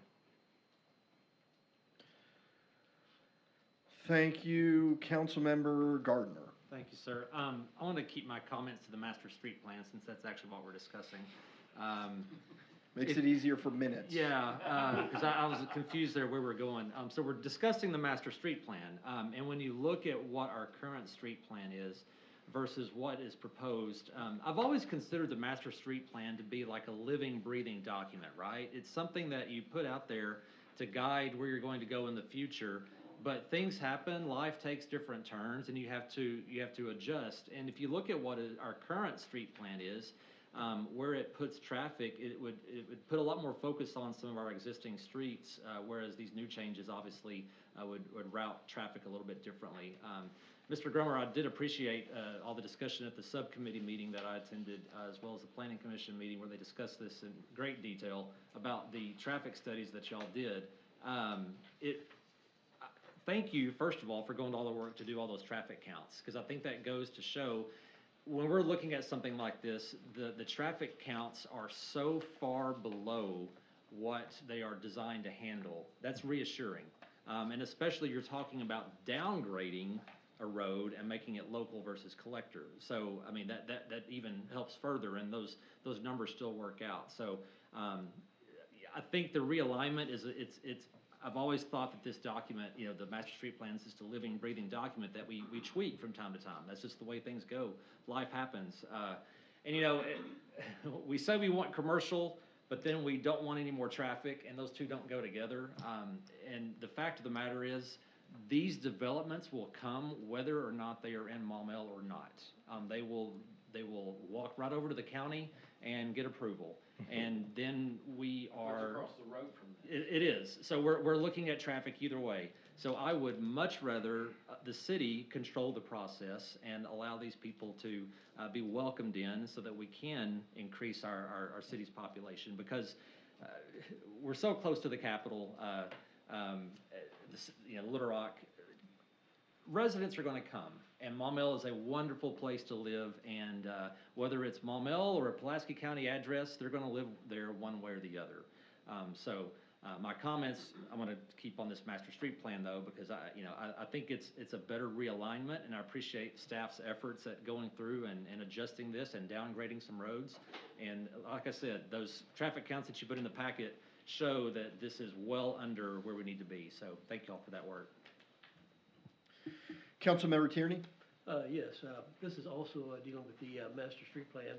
But let me preface it with a conversation that Mr. Grummer and I had several years back about the potential of the growth of Maumelle in this direction, going towards Highway 365 and Plarm Creek, and that there was at some point a long-term plan by RDOT to put a river bridge in, possibly Mayflower or possibly Plarm Creek. I think we discussed that they've more settled on Mayflower than Plarm Creek, which I hope that will change in the future.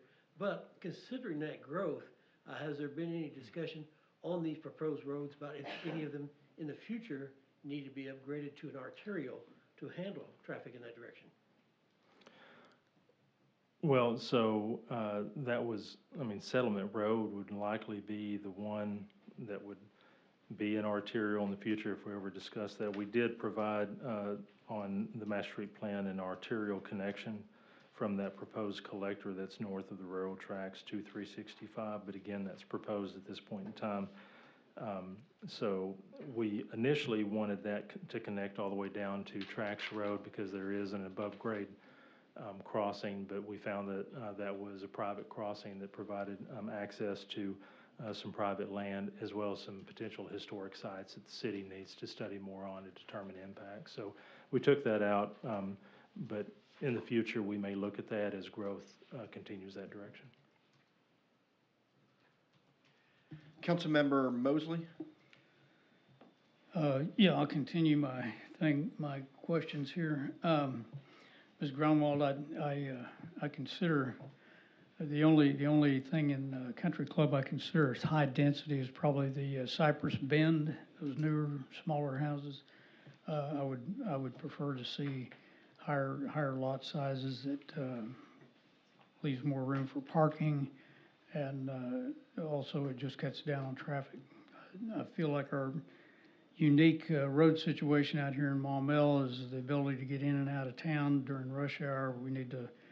It's always been my thought that we need to keep housing as low density as possible, just so we can get the heck in and out of town. Mr. Grimmer, how many daily trips are we talking that you've estimated on both Diamond Point and Ridgeland? With after full build out of this subdivision? Yes, sir. So the estimated was, there was an additional 850, let's see it.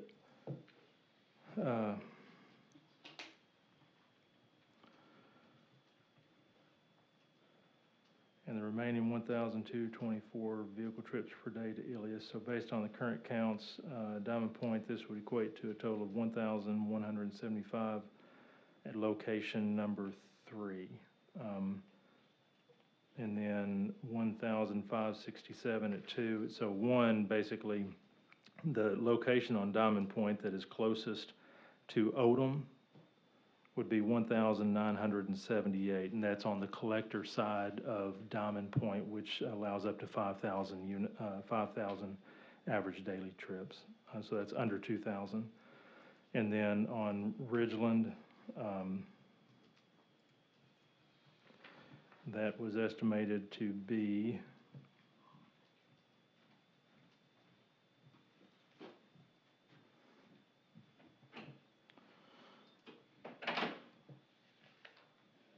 I'm sorry, I'm just trying to go through here and find, that was in the report that we provided you.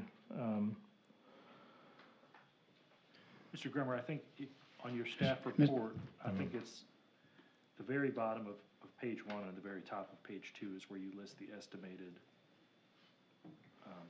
increases to Diamond. We can wait till next meeting if you can't find that right away. It just sounds like a lot more daily trips at this point. I was a little confused there. So yeah, and I apologize, I'm just looking through all this, I don't want to have to read the entire report to you, but. That's fine.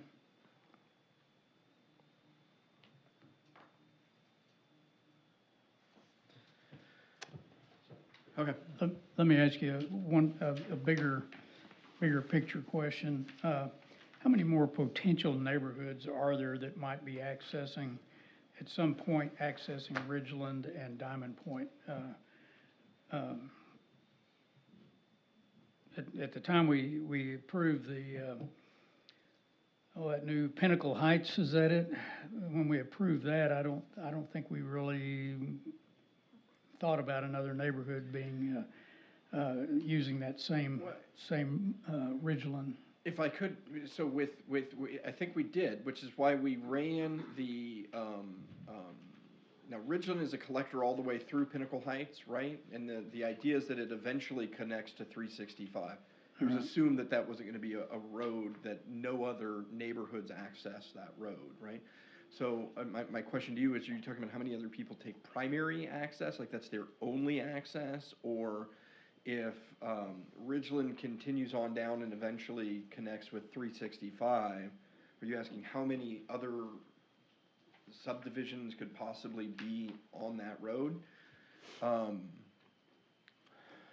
Depends on the size of subdivisions, I guess. So there's room for other subdivisions back in that area. Right, but the more west you go, the more likely that traffic is going to go towards 365 and not have to filter through all the streets in Maumelle in order to get out of Maumelle.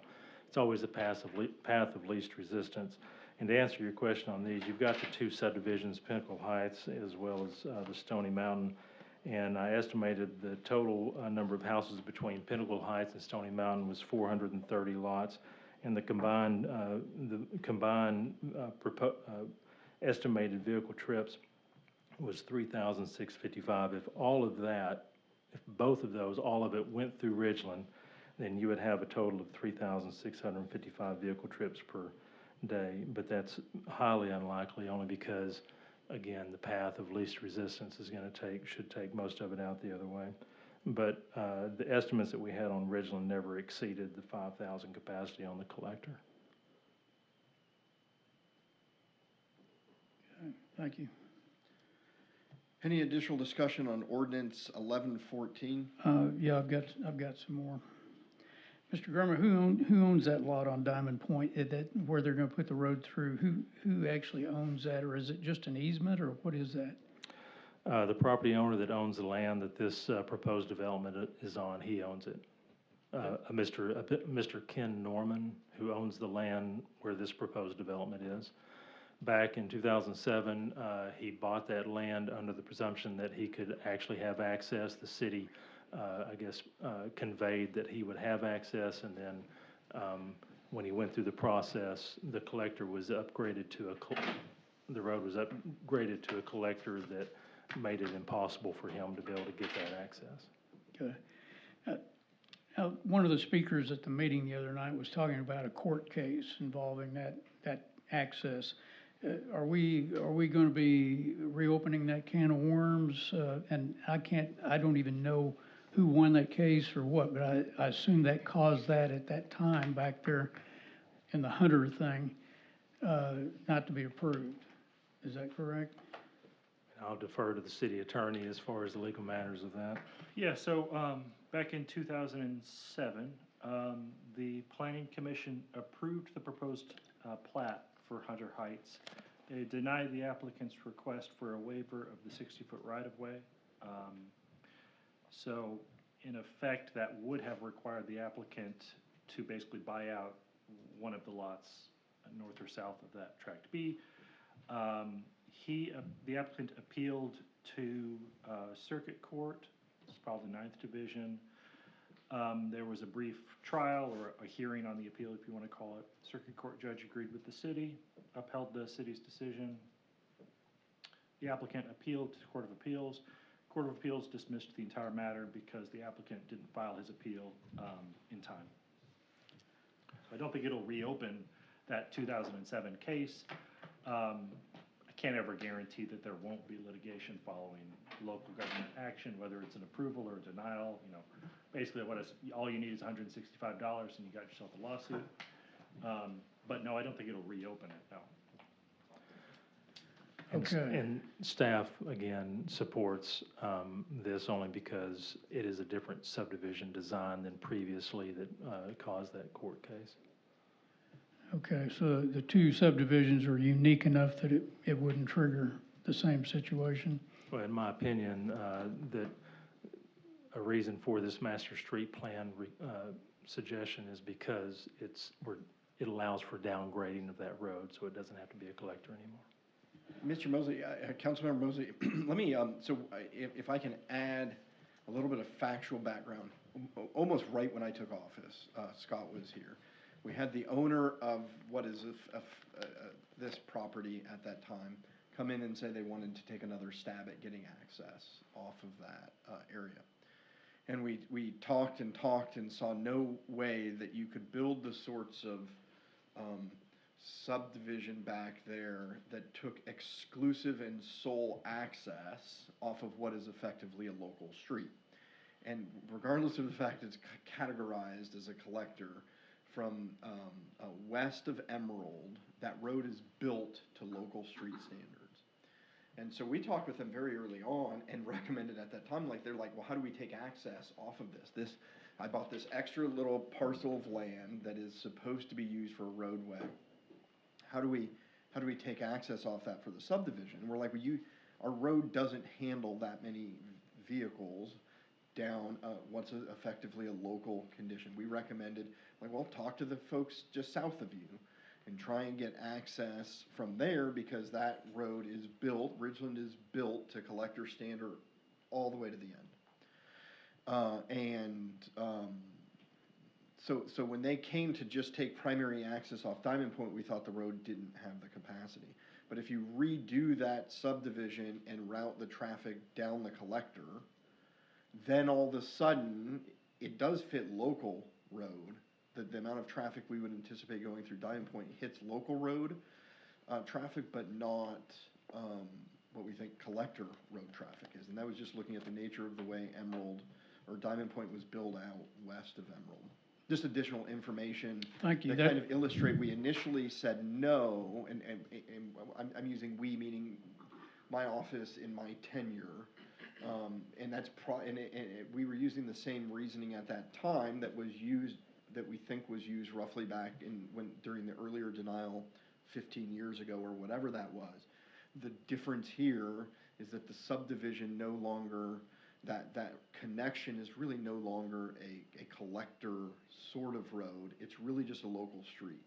And that we thought, and I say we, Scott, and I haven't been involved in this a whole lot, as evidenced by some of my questions earlier, but the idea being that the condition is different, even that it was first proposed to us 5 years ago. But then now that they can route it down through Pinnacle and on down to Ridgeland, it fits that road construction. Okay, I think I understand that. Those previous two attempts were just for Diamond Point only access. And this dilutes the... It dilutes the traffic and redirects the bulk of the traffic to Ridgeland, which is built to a collector and can accommodate that sort of traffic. And to be clear, there was no submission 5 years ago. It was just a conversation. I say 5 years. I think it was 5 years ago. There was just a conversation with folks at that time. All right. Okay, again, I've got just a couple of summary comments here. I think we need to, before we approve more traffic coming out on the boulevard, I do think we need to hear from that Casey Covington with Metro Plan find out if, we're gonna have enough capacity to, keep people moving in and out of Maumelle down the road or not.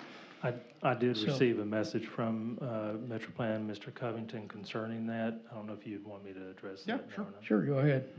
So he did provide a summary. He provided some documentation on the housing cost comps in Maumelle, as well as commute times and other things. And he wanted to say, in addition, our staff visited and we agreed that while the subject of traffic is appropriate when considering a development, the nexus of the connecting increased traffic congestion several miles down the road to a single development is difficult. It would also necessitate the same consideration for other developments of similar residential units, including single-family developments. When limits are placed on new developments, it is typically related to water sewer limitations. So they're saying that it is difficult to calculate that several miles from the actual location of the development. Well, not just difficult, but, It's not considered a. difficult underlying- to hinder development based on things that far down the line. Most of the traffic analysis that's done that can be the equivalent of saying, well, you've got to mitigate this impact, is done locally or close in proximity to that development itself. And that it would almost be like, the further away you get, it's harder to attribute that particular traffic flow to a particular direction. But Casey will be here, I believe we're confirmed for the first meeting in April. First meeting? First meeting in April. Okay. And we're still proceeding forward with trying to figure out some of these traffic counts in different ways and ways to consider it. It's not gonna be overly informative, for example, talking about something in this area, how many additional cars are gonna be down at the interchange there. Okay, that's all I've got for tonight. Thank you. I think Mr. Pace, is it? He's finally decided to say, so come on down, sir. Name and address for the record. You have 3 minutes. Okay, Mr. Mayor and Council, my name is Walter Page, 25023 Highway 365 Noah, Maumelle, Arkansas, 72113.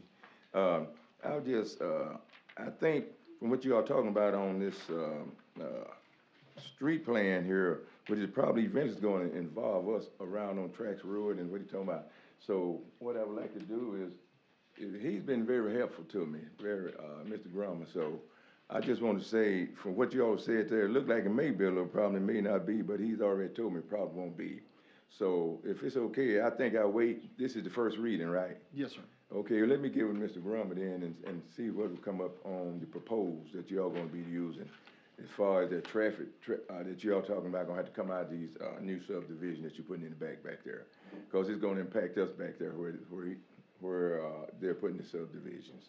So Okay. if y'all don't mind, Sure. I'll just wait and catch the second when it comes to it. Absolutely. Catch it. Thank you, sir. Thank you. Mr. Councilmember Mazzoni? Yeah, my big thing, will be looking at not just the total volume of traffic, but that Ridgeland and Odom, that intersection there is already pretty, it's a rough one, cause visibility coming down from Odom, you don't have that much. And the more we add in there, so if we do this, will we have to put a light or something in there, cause that's gonna become potentially a hot spot for accidents right there. Well, the question is whether we have to put a traffic signal there. The Traffic and Parking Committee, years ago, I think I was on the Traffic and Parking Committee, which means I was sitting right over there, we were determining putting a stop sign in. And actually the big deterrent, and the reason we ultimately decided not, it was one of those fun Ward 4 and Ward 2 big traffic and parking committees, is the increased danger of stopping traffic right beyond a blind hill. So Chief Williams and they came in and said, if you're stopping cars to provide easier access, it just takes 1 or 2 cars for someone to be going the speed limit to crest that and then introduce himself to the rear end of the car in front of them. If we had it to do over again, I think we would not, we would require that to be graded more or an intersection, not quite at that blind spot. But there's pretty significant limitations. We're open to exploring whatever on all of these areas. It's one of the things I constantly end up talking to residents in that area. And you can, there's really sophisticated traffic signals that you can like put in, like lights going down the road. You see them in some places saying, get ready, cars in front of you, blinking lights all over but so there's ways that can be handled, but we haven't found a good solution to that. And surprisingly, or seemingly surprisingly, as someone who's gone through that intersection, there's not many wrecks there. There's a lot of hold your breath and goes, but actually very little wrecks, which may actually mean that it feels less safe than it actually is. I'm not going to stand up here and say that's the safest intersection in Maumelle, but I think it feels even less safe than it is. Any additional comments on ordinance 1114? Seeing none, this will be on second reading at the next city council meeting. We can move on to the first reading of ordinance 1115, amending city code concerning site plan review. Madam City Clerk Treasurer, if you could please read that by title only. Be it enacted by the City Council of the City of Maumelle, County of Pulaski, State of Arkansas, an ordinance to be entitled ordinance number 1115, an ordinance to amend certain Maumelle City Code provisions concerning site plan review and for other purposes. Outstanding. Mr. Grummer, I don't know that we've heard from you in a while. Can you give us the 20-second overview of what this is? Thank you, sir. I'll give you a 10-second overview. So we're just aligning the site plan expiration and extension process similar to be with a plat. We found conflicts with our building code that we need those extensions to be coordinated properly together. Thank you, sir. I'll go ahead and open the floor for discussion. Councilmember Mosley. The only thing I really see that's major as a change here is the site plan will expire 1 year instead of 24 months. Is that correct? That's correct. So I don't see any reason to be concerned about that. It allows us the ability, if the codes change, which the codes change from year to year, that if they want to get an extension, then we can place additional requirements based on code updates. Okay. Councilmember Mosley, it sounded like you were shocked that you didn't see any problem with this. I am, actually. And just to clarify, this isn't related to the topic we were last talking about, is it, Scott? No, sir. Okay.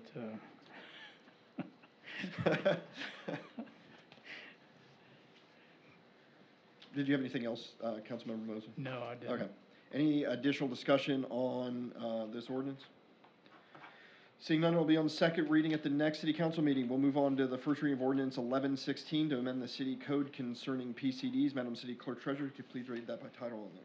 Enacted by the City Oh, I turned you off. I'm sorry. Maumelle, County of Pulaski, State of Arkansas, an ordinance to be entitled ordinance number 1116, an ordinance to amend certain Maumelle City Code provisions concerning the planned commercial district, PCD zoning, and for other purposes.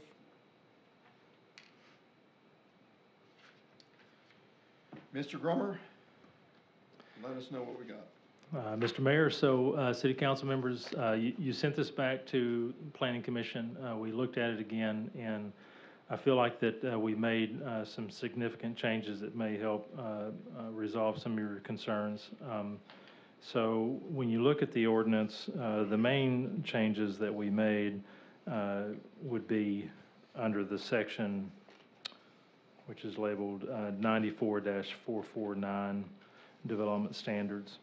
Under generally, we added 9 criteria by which you can make decisions on approving or denying or requesting it to go back to Planning Commission for further study. And I won't go into detail, I won't read through all these unless you want me to, but I'll just use an example. I'm sorry. Please no. Okay. I will use an example, though. When the Take 5 oil change came through, I believe Councilmember Gardner had some concerns about its impacts to the surrounding areas. So if you look under here, it says that the land surrounding the proposed development can be planned in coordination with the proposed development, and then I apologize.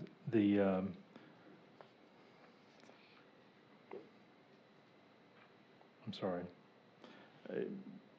you would be able to find it in here in order to support that.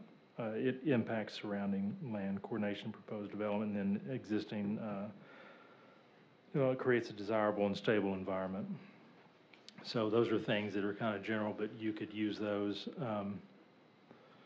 as a means of questioning the development. Can I, can I ask a couple questions, and maybe the city attorney can chime in here too? This is,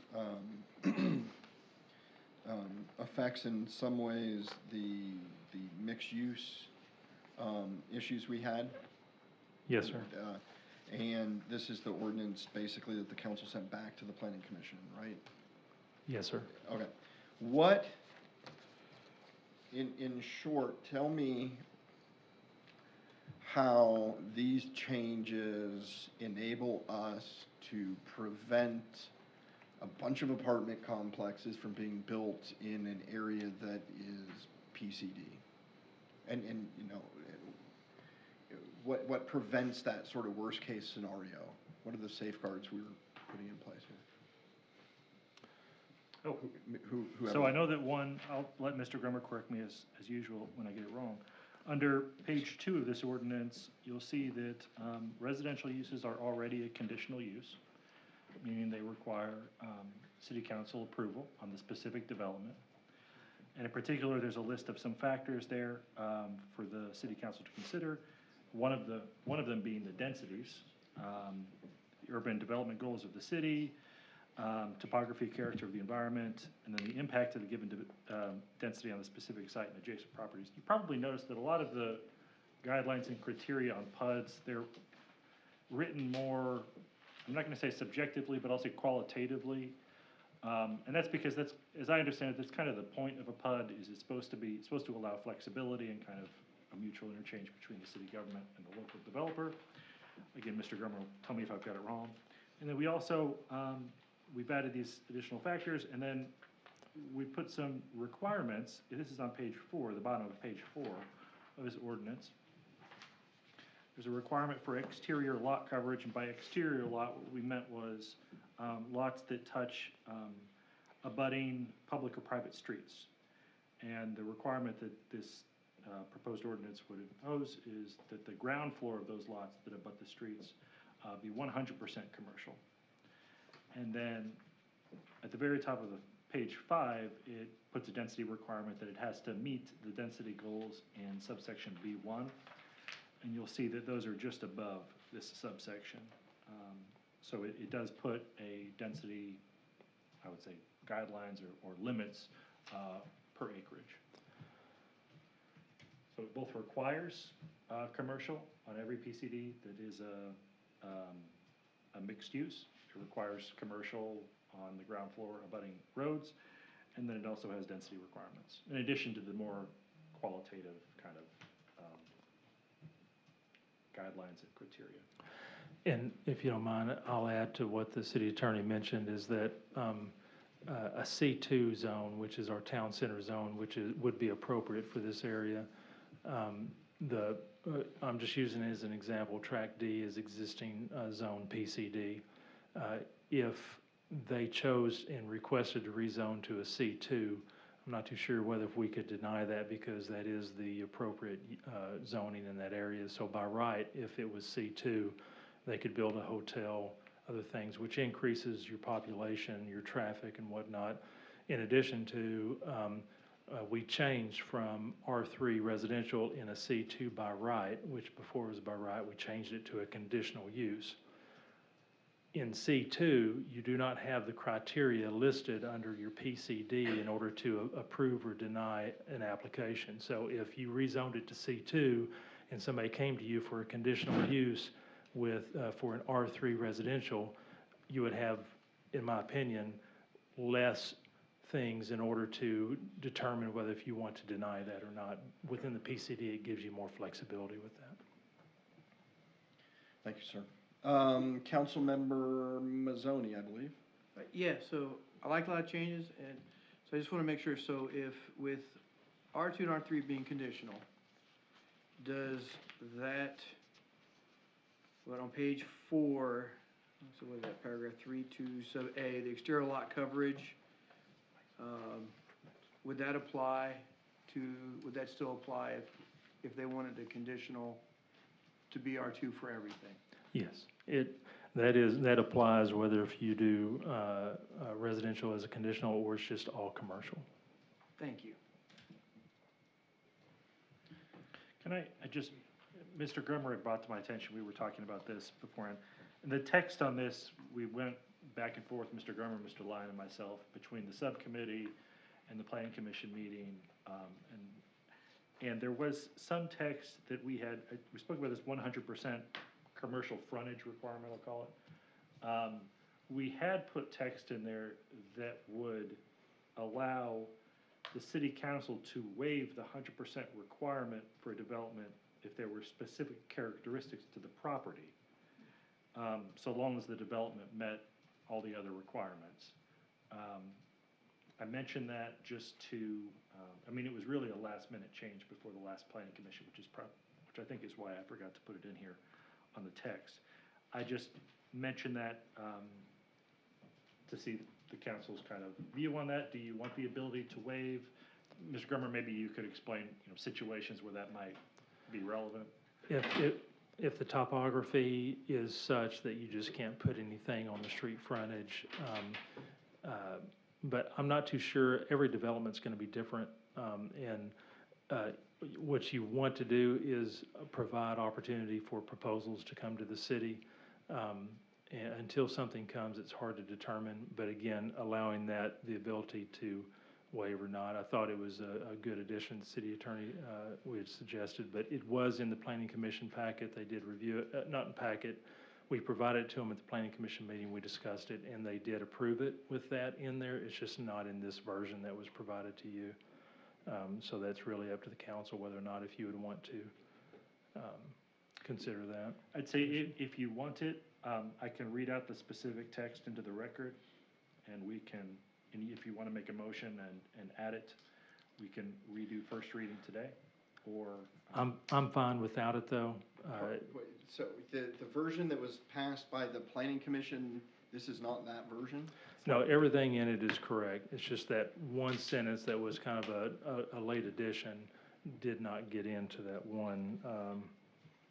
It was a late addition to planning commission. Planning commission. So the version that's in the council packet is the version that was adopted by the planning commission? Less that one sentence.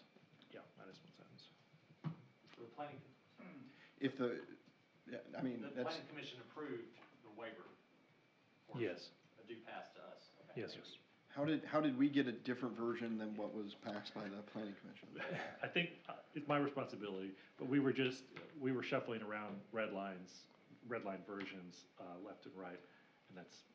Just the wrong version got passed over. Yeah. Okay, well, so I would think that we would want to at least start with that baseline. Can you read that Yes. language? So this would be additional text at the very bottom of page 4, following, this is within subsection A, capital A, following section 94-448, period, with following additional Whoa. text. Pardon me, let me make sure I'm with you.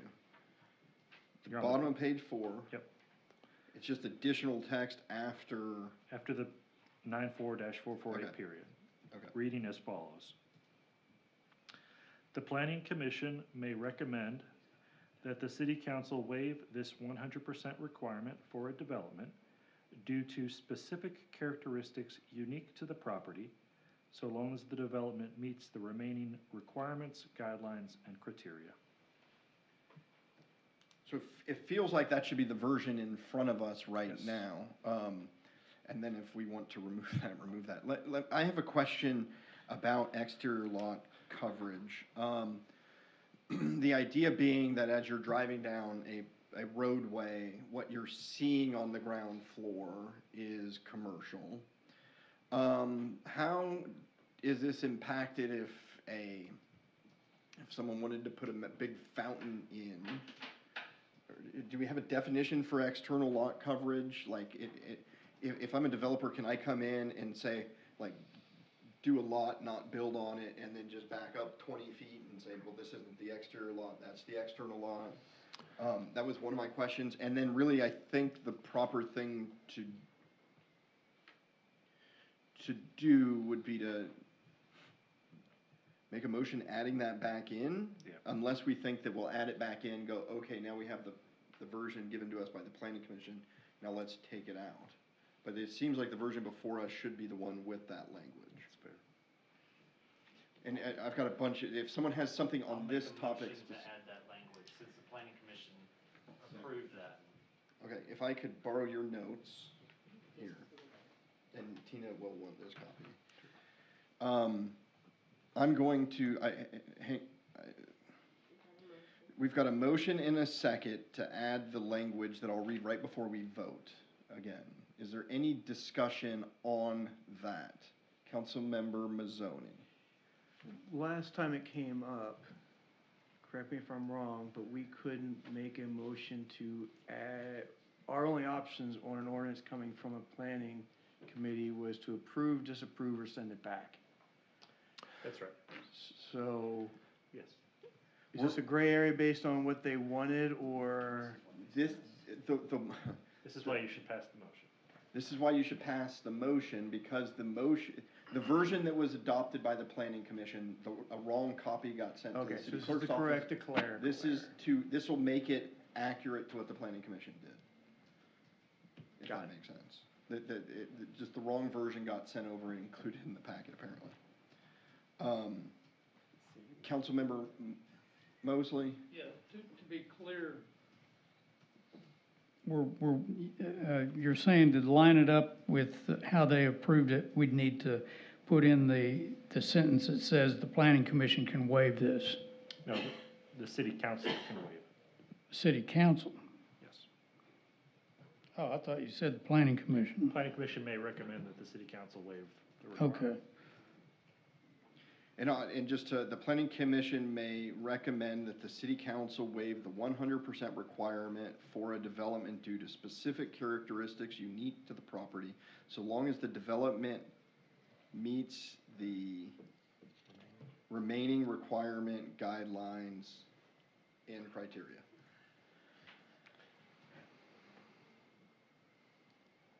Okay. Okay, is there any additional discussion on the motion and second to add this language back in? Okay, so if I don't want that sentence in there where they can waive it, then I want to vote no. Is that correct? Correct. My I think if that so what we should have done is printed off I didn't know that we should have just printed off the right copy, handed it to you when we got here. I think we end up in a situation where we have an ordinance improperly before the city council and that it wasn't the ordinance that was passed by the planning commission. But yes, if you don't want that in there, or you don't want any of this to go forward, just vote no and break the system, break the matrix, and we'll figure it out. Any additional questions? Okay, we've got a motion and second on the floor to add the language at the bottom of page 4 following the last line on the page that says the planning commission may recommend that the city council waive this 100% requirement for development due to specific characteristics unique to the property, so long as the development meets the remaining requirement, guidelines, and criteria. All those in favor, please signify by saying yes. Yes. All opposed? No. Motion passes. If I can, I'm going to give this to the city clerk so we can get in there. Okay, Councilmember Gardner. Do we need to have another reading first? Yes, please. Why not? Be it enacted by the City Council of the City of Maumelle, County of Pulaski, State of Arkansas, an ordinance to be entitled Ordinance Number 1116, an ordinance to amend certain Maumelle City Code provisions concerning planned commercial district PCD zoning and for other purposes. Thank you. All right, we've had our second first reading of ordinance number 1116. Is there any discussion on that? Councilmember Gardner. Yes, Mr. Grummer, this kind of goes back to what I mentioned at the first go-around of this. This actually gives the council more control, end of the day, correct? Yes, sir. Because before, where things were allowed by right, this now, with these conditional uses, it has to come before the council and have its 3 readings and be approved, correct? Correct. Okay. No, it's, Well, I'm I'm sorry, it's sorry. one, Right, one right, resolution. right. yeah. But my point being, yes, yes, correct. The one time, the resolution. Going back to the previous development that I was not in favor of, these were some questions that I had about how it was gonna impact the area and how things would develop and go together, and I didn't know how I could reconcile that in my mind, but this gives the council the ability to review a project on its merits, and if we don't want it, we'd vote against it, or if we think it's the good thing, we can vote for it, but it gives the council more control. Councilmember Mosley. Yeah, I'd like to propose a change here. I'd like to take that sentence out that we just put in. I'd like to make a motion that we remove that sentence because I like the 100%, and I don't want the planning commission or the city council to waive that. I've got a motion and a second, or I've got a motion to remove the sentence that was just added. Do I have a second? Second going once, going twice. Motion fails for lack of second. I tried. Could we even do that? Because then we Well, would I think alter what, the city attorney hit the button right at that point, and I was like, wait a minute, I think it might fail for lack of second. But so it's hypothetical. We can, Mr. City Attorney, hypothetically, if there was a second, what do we? I think the proper thing to do would be, as the way the code is currently written, as Councilmember Mazzoni mentioned a minute ago, your options when you have a proposal from the planning commission in this capacity are limited. It would have to be a motion to send it back to make some kind of a change. Yeah, but you can send us into really weird places where we have to do things that we can't do, and we can break the matrix one day. It'll just be fun. That was that's what I was assuming the city attorney hit the button for, was it? Yes, sir. Yeah. Any additional discussion on this? It'll be on its first, second reading at the next city council meeting. All right, we will move on to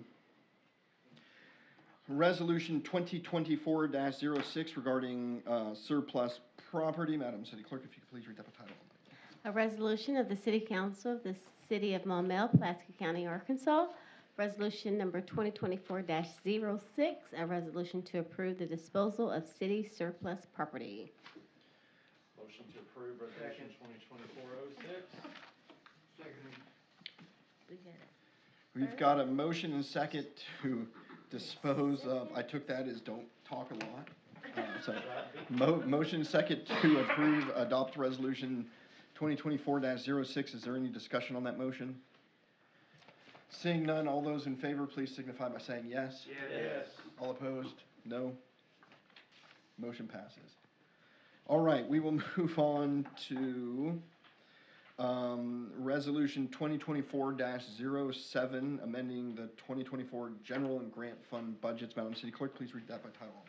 A resolution of the City Council of the City of Maumelle, County of Pulaski, State of Arkansas. A resolution to be entitled Resolution Number 2024-07. A resolution to amend the 2024 General and Grant Fund budgets. So this is an awesome opportunity where the police department, where that city council approved money for the police department to buy some extra cameras. In the meantime, while we approved it, they still went out and got a grant. They got a $50,000 grant to pay for that. So basically, this indicates that we've received that grant, applies it to be spent on this, but then says, hey, congratulations, police department, on the effort of getting a grant for things that have already been approved. We'll go ahead and transfer that $50,000 that you were going to spend on cameras over to your capital line item. I'll go ahead and open the floor for discussion. Motion to approve 2024-07. second, Got a motion and a second to approve resolution number 2024-07. All those in favor signify by saying yes. Yes. All opposed, no. Motion carries. Next item of business is resolution 2024-08, authorizing the mayor to partner with Maumelle Area LWNP. Madam City Clerk, please read that by title only. A resolution of the City Council of the City of Maumelle, County of Pulaski, State of Arkansas. A resolution to be entitled Resolution Number 2024-08, a resolution to authorize the city to partner with the Maumelle Area Live, Work, Play Foundation to organize fundraisers for the benefit of Maumelle's first responders and for other purposes. This will be fun. Deb, come on down and tell us what we're looking at. I say fun because I gave you no notice that I was gonna holler at you, but this is something that you've been working on, so. I deserve it after I got those pages. Deb Roush, 4 Fairway Woods. Last year, we had a partnership between the Chamber of Commerce and the city and the police department, actually, whereby we had a golf tournament and raised funds collaboratively to have this golf tournament called Tee It Up for Corey. And the funds went to support Chief Pickard's medical bills. It was we raised $44,000, and it was so well received by the city citizens that we've been asked to have it again. Last year, because the city, and let me say too, the city spent no money of ours. The chamber did the fundraising for it, and then we literally had, once people heard about it, people just coming out of the woodwork to want to take part in it, to golf in it, to sponsor holes, to do the whole thing.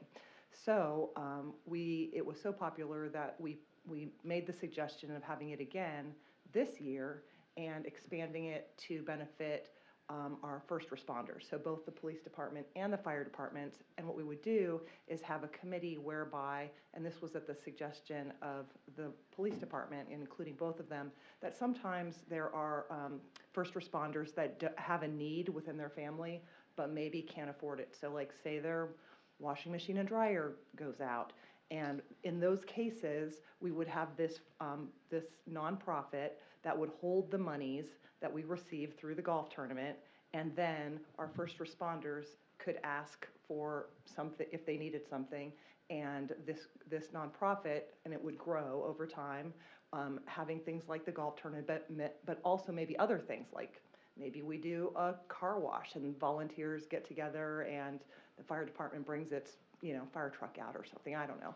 And we continue to raise money, but the situation is, last year when we did it, because we needed to run it through a nonprofit, we used the FOP, and we decided that it would probably be a better idea to use the Chamber of Commerce's already existing 501c3, which is the Live, Work, Play. But we wanted this to be all above board and everybody to know about what we were doing and how we were running it. So we went to Mr. Thornton and asked what we needed to do, and he suggested a resolution. So does that all make sense? It did to me, Councilmember Gardner. Yes, ma'am, it does make sense. I guess my question is, why is this, first of all, I'm a little bit familiar with this because when you're trying to raise money for specific projects, it's difficult when you're trying to find a nonprofit to partner with. And so, Right. Totally understand that. I guess my question is, why do we need to do this since there's no public funds involved, other than just being super transparent, saying that we're partnering with a 501c3? Is that the main reason? Mr. City Attorney? I think it's just to cross our Ts and dot our Is, just to be extra careful. And the requirement that the city doesn't donate taxpayer money, of course, that's not because we don't think our first responders are Right. deserving of it. It's just because there's a rule that municipalities can't donate money to individuals or corporations or partnerships, whether it's nonprofit or for-profit. Right. And so I think that's above board, right? This involves no city funds whatsoever. No city It's funds, but just it does involve some city staff time. Sure. As the city staff kind of helped organize the fundraiser for a third party. And one of the things I know the city attorney's been, and we've all been wanting to do, is make sure that, because we've got a lot of partnerships with other organizations, that we're being clear, transparent about that interaction between the organization. Councilmember Grunwald? And just to speak to what was just said, also it going through a 501c3 actually makes it more cleanly tax deductible. So that's another purpose for that too, so that anything that comes in, you can certainly say, this is a tax deduction. So obviously I'm always, team police and fire at most. But my question is this, we did use this a little bit for some of the Christmas events. We used that for a QR code, I believe, if I remember correctly, so people could give to that and support that. And one of the things that I learned with the Arkansas Municipal League conference this year is that many cities have some kind of 501c3, whether it's through the city specifically or through the chamber or whatever, so that people can have various different events and support it and not pull from the taxpayer dollars. So they can have Christmas events, they can have a spring fling, they can have whatever. And I also learned that beyond police and fire, some cities even have like an emergency fund, not just for police and fire, but for residents. So the residents could apply if they lost their job and, you know, God forbid all these things were to happen. But, so the way this reads, Mr. City Attorney, it does read first responders and for other purposes, so that would open us up to be able to also do fundraisers for anything else that we may want to do that would benefit the city, like continuing with the Christmas event or doing a spring fling or a whatever, right? Yeah, I mean, it's not going to kind of pigeonhole us just to supporting police and fire, right? No, this is just authorizing a partnership with this foundation for the first responders fundraisers. Okay. We could, I could So we can do amend whatever this we want if with you want to that. make it broader. Yeah. The reason sorry to interrupt, but that third whereas paragraph that talks about the public benefit, that's put in there because although we're not donating taxpayer dollars, if we're using city staff, some of the case law says that you need to articulate a public benefit. So for benefiting our first responders, I can articulate that and I can put that into a resolution for you. For other sorts of fundraisers, I'm sure I could too, but I would want to be able to articulate it and put it into a resolution. Just to be completely, again, it's just what lawyers think about, you know, Sure. it's the one in a million kind of And situation. if I could really quickly, the All-Inclusive Playground was through a different organization, I believe not through Maumelle Live It Work went and through Play. the Timmons Foundation. But I think that we already are able to partner with the chamber on, say, a Christmas event, as that is very, it's held in city, it's more directly, we're just partnering with someone to hold an event at city property. This is a little bit different in that end benefit, I think maybe would Yeah. be more benefited by clearly stating what that public benefit is. So, if you're talking about like Christmas fair, these kinds of things, they're open to the entire public. That's a different, so we don't run into the same issue. Here, this is for the benefit of only certain people, and even though they're city employees, that's where we run into that rule. Okay. When we open something, so Yeah. for example, when we're helping sponsor, you know, Christmas at the Lake right, Valencia. everybody's welcome to come. So we're spending money on the entire community, the entire public. Yeah. Right. I gotcha. Okay, thank you. But yes, I'm happy to write any resolution for. That totally clears it up. Thank you. Yes, ma'am. Councilmember Mosley. Yeah, I'm not real comfortable with this. Why does the organization, why would it need to partner with the city? Why couldn't it just be a standalone? I think Muskie Harris had set up a nonprofit and he raised money for equipment for police and fire, and he would donate it to the city. He wasn't a partner. The nonprofit was not a partner with the city. Why do you even need to partner with the city? The reason that we partnered with the city is just to offer some leadership in pulling the teams together. Our involvement was very minimal. It was primarily the Chamber of Commerce, but it just reflects a very, to be honest with you, it's good PR for the city. The city's logo, if we're able to put the city's logo on it, it looks like the city is partnering with the chamber and partnering with the community. With this activity, this is something that the public has actually asked for. I mean, we intended it to be a one-time event, and we have people coming forward saying, we want to have this again, we want it to, we want it to benefit first responders, who can we write a check to? So we were looking for a solution. So it's, while we say partnership, it truly is a committee, and myself and Courtney Dunn sit on the committee. The lion's share of the work is done by the volunteers and through the Chamber of Commerce, which is able to kind of ask for funding that we're not able to do. Who set this nonprofit up? The Chamber of Commerce? Yes, it's a Chamber of Commerce, already existing Chamber of Commerce called Live, Work, Play. So Okay. it just made sense. All right, so the other people that sit on the board of directors would be Chamber of Commerce people? Kelly, you'd probably have to tell me. If you could come There's down a to the city mic. yeah, 1A, come on down. And please let us know who you are. Kelly Wall, 115 Audubon Drive. Sorry, I forgot tall people were in front of me. Actually, the latest person, this was passed, they did this back in 2019, before I was here. So I've been researching and looking at it, and I know one of the requirements was that I have a city council member on the committee, which I think, Chad, were you the last one? It said Alyssa recommended you to be on there for the nonprofit, for the Maumelle Live, Work, Play. Okay. Does that sound familiar to you? Well, there was a conversation, and then COVID happened. Yeah, And there was a change, kinda shut. but I've never attended a meeting, Okay. so. Anyway, the bylaws do require a council member. I think, Council, Marion may have been on it previously. Yes. And she stepped down, and. Yes. I was never, Yeah, yeah. then it stopped because of then it COVID, stopped, yes. yeah. But were you talking about, Mr. Mosley, you wanted to know who was on the actual planning committee for the event? No, just on the board of directors for the nonprofit.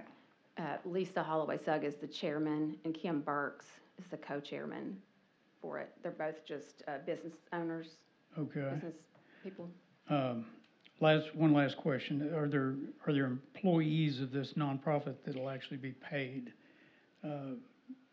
Executive director or something like that? No, it just all falls under the Okay, chamber. so all the money raised would go to a gift or benefit to somebody? Yes. We Okay. use this to apply for grants. Like currently, we have a grant application to Energy to try to get some power added to like Williston. So we use it for those type of things, for community development projects, education, anything that the community needs. Okay. And in the golf tournament last year, there was absolutely no cost for anything. Okay, great. I think this is an honorable thing to do. I just want to know what's going on, because I'm very uncomfortable with city and or government and private entity partnerships. I may vote no on this, but I applaud you for trying to do what you're doing. Thank you. I'll make a motion to approve resolution 2024-08. Second. Got a motion and a second to approve resolution 2024-08. Any additional discussion? Seeing none, all those in favor, please signify by saying yes. Yes. All opposed? No. Motion passes. That concludes that item. Okay, last item under new business was the election of President Pro Tem for the March 18th meeting. I was not going to be available to be here. Someone mentioned at the start of the meeting, or 3 weeks ago, I'm not sure which it was, that there was only going to be 4 council members here at that time. We may have to reschedule the meeting, because we'll need at least 5, and the mayor can count as 1. So we'll need 5 council members to be here. Does anyone know they will not be at the March 18th meeting? 1, 2, 3, 4. We don't have enough people to hold the regularly scheduled meeting. Are any of you going to be available? I can't pull up my calendar. The following Monday or later that week? I'll be gone the entire week. I'll be too. The 25th, is that what you're looking at? I'm looking at. Monday the 25th? Yeah, I'm just looking. We have Well, we'll need to reschedule, or we can just have everyone show up, not have a quorum and go home. But it seems more productive to try to reschedule that meeting. For those who said they wouldn't be able to make the 18th, can you guys, is there anyone who can make the 25th? You can? Can't. I can make it, so we'll have, I think I can make it.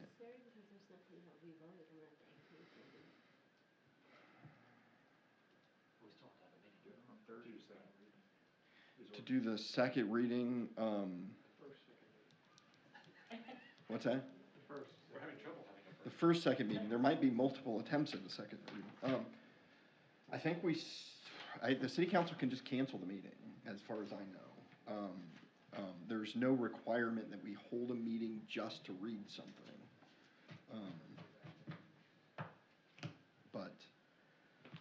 What is the count? We can move it to the 25th or just cancel it? Can we get a quorum on the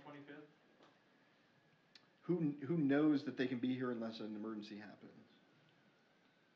Yeah, we can get a meeting on the 25th. I'd entertain a motion to just move the March 18th meeting to March 25th. 6 p.m. At 6 p.m., same bat time, same bat channel. I've got a motion. Did I hear a second? Motion and a second. Is there any discussion on that motion? Seeing none, all those in favor, please signify by saying yes. Yes. All opposed, no. Motion passes, and we do not need a president pro tem. Who made the motion for that? I'm sorry.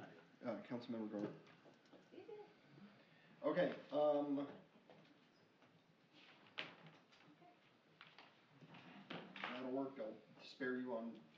that'll work. I'll spare you on mayor's comments, councilmember comments. Councilmember Shin. I got a complaint a week ago Sunday about an ice cream truck being too loud. And I was I knew the lady and I was a little amused more than taking her seriously. And then this Sunday I was over at Forest Edge and I could hear the ice cream truck. And I went outside. And 12 minutes later, the ice cream truck pulled into sight. It is really loud. I think it is in violation of the city sound ordinance, noise ordinance. It's a really odd thing to address, but it was extremely loud. It was a yellow school bus with Blue Bunny on the side of it.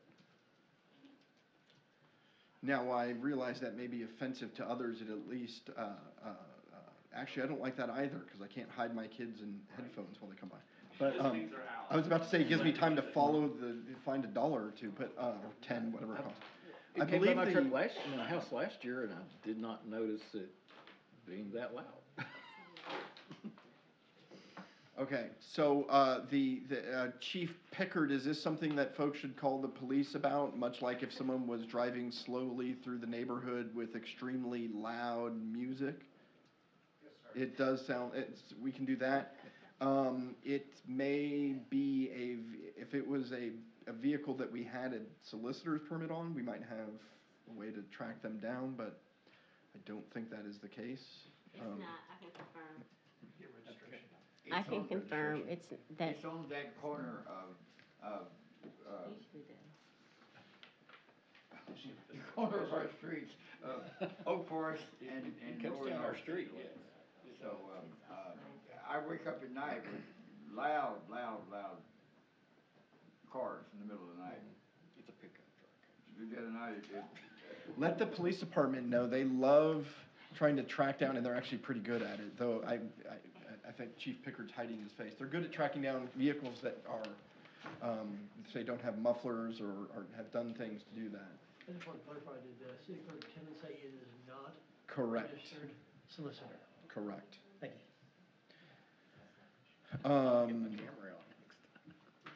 Thank you, sir. We'll be on the lookout. With the wheels on the bus go. Councilmember Mosley? Yeah, I had several here.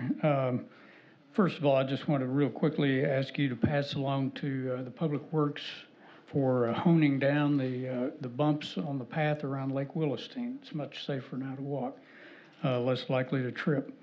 They did a good job, I think. Then a couple of questions here. I saw the online, there's an online publication by Jeremy Pappas, and he reported that we received a playground grant. Is that old news, or is that something new? I thought the same thing when I saw it. It was the, yeah. It was the grant that we had already received, I'm assuming, because I went into I saw the headline, but I didn't see anything written on it. The grant, we only received, well, the one grant equal to the amount of the grant that he said was the $240,000 grant that we got last year for from the Arkansas Department of Parks and Tourism. Okay, So we've already brought that to the council's attention. all right. What brought that up, if you want me to add some Sure. clarity? That was through the state tourism grant, and they recently released their list of who won. The funds have been dispersed We've received them. a long time ago, like Oh, we got okay. it a long time ago, but, because it made all the news stories talking about all the playgrounds and various places that had received funds. And yeah, I saw that article, I'm like, what is he talking about? We received that a long time ago. That's what brought it to the forefront, was the tourism department just released their list of award recipients from the previous year, 2023. So, Okay, thank you. That clears that up. If it makes you feel better, I saw that in the headline, I was like, wait, what? How did I not know? Another thing here, my wife and I occasionally walk at the community center indoors around the basketball courts, and it was raining one night, and they had buckets around catching water drops. So I'm guessing there's some leakage on the community center roof. Is it something that's gonna need repair? Is it just kind of a miscellaneous random thing? And if so, do we have money that's in the budget for fixing this kind of thing? Madam City Clerk? I can actually answer that. Several actually, but the community center did sustain some damage during the hailstorm, and we have filed a claim, and it's going to get fixed through our insurance. Okay. So that was the damage. If you're talking about recently, we did sustain some hail damage. Okay, yeah, I don't remember when that was, but it may have been back there in January after the hailstorm perhaps, but, okay. We'll see how that goes. I'll see if the leaks disappear over time. On the audit committee, I'll probably, I think that would have added some credibility to the council and the city if we had established that. I think that would have done us some good. I'm not going to really say anything more about that tonight. I may bring it up again in a couple of months, see what transpires on our audit. Any comments by the auditors when they come in and that sort of thing. And it only failed by one vote, so there's a chance we might switch a vote or two if I introduce it again, but we'll see how that goes. Thank you. Any additional council member comments? City attorney comments? Mr. City Attorney. Yes, just to keep you all up to date with the Park on the River settlement, Timmons stopped by my office and signed the settlement agreement today. So I've routed it through our departments for finance review, and it'll be on the mayor's desk. Thank you, sir. City clerk comments? Oh, hang on. At this time, I'd entertain a motion to adjourn. Mr. Mayor, I make a motion that we adjourn the city council meeting on March the 4th, 2024. I've got a motion and a second. Any discussion on that motion? Seeing none, all those in favor signify by saying yes. Yes. Oh, you guys had me worried. All opposed, no?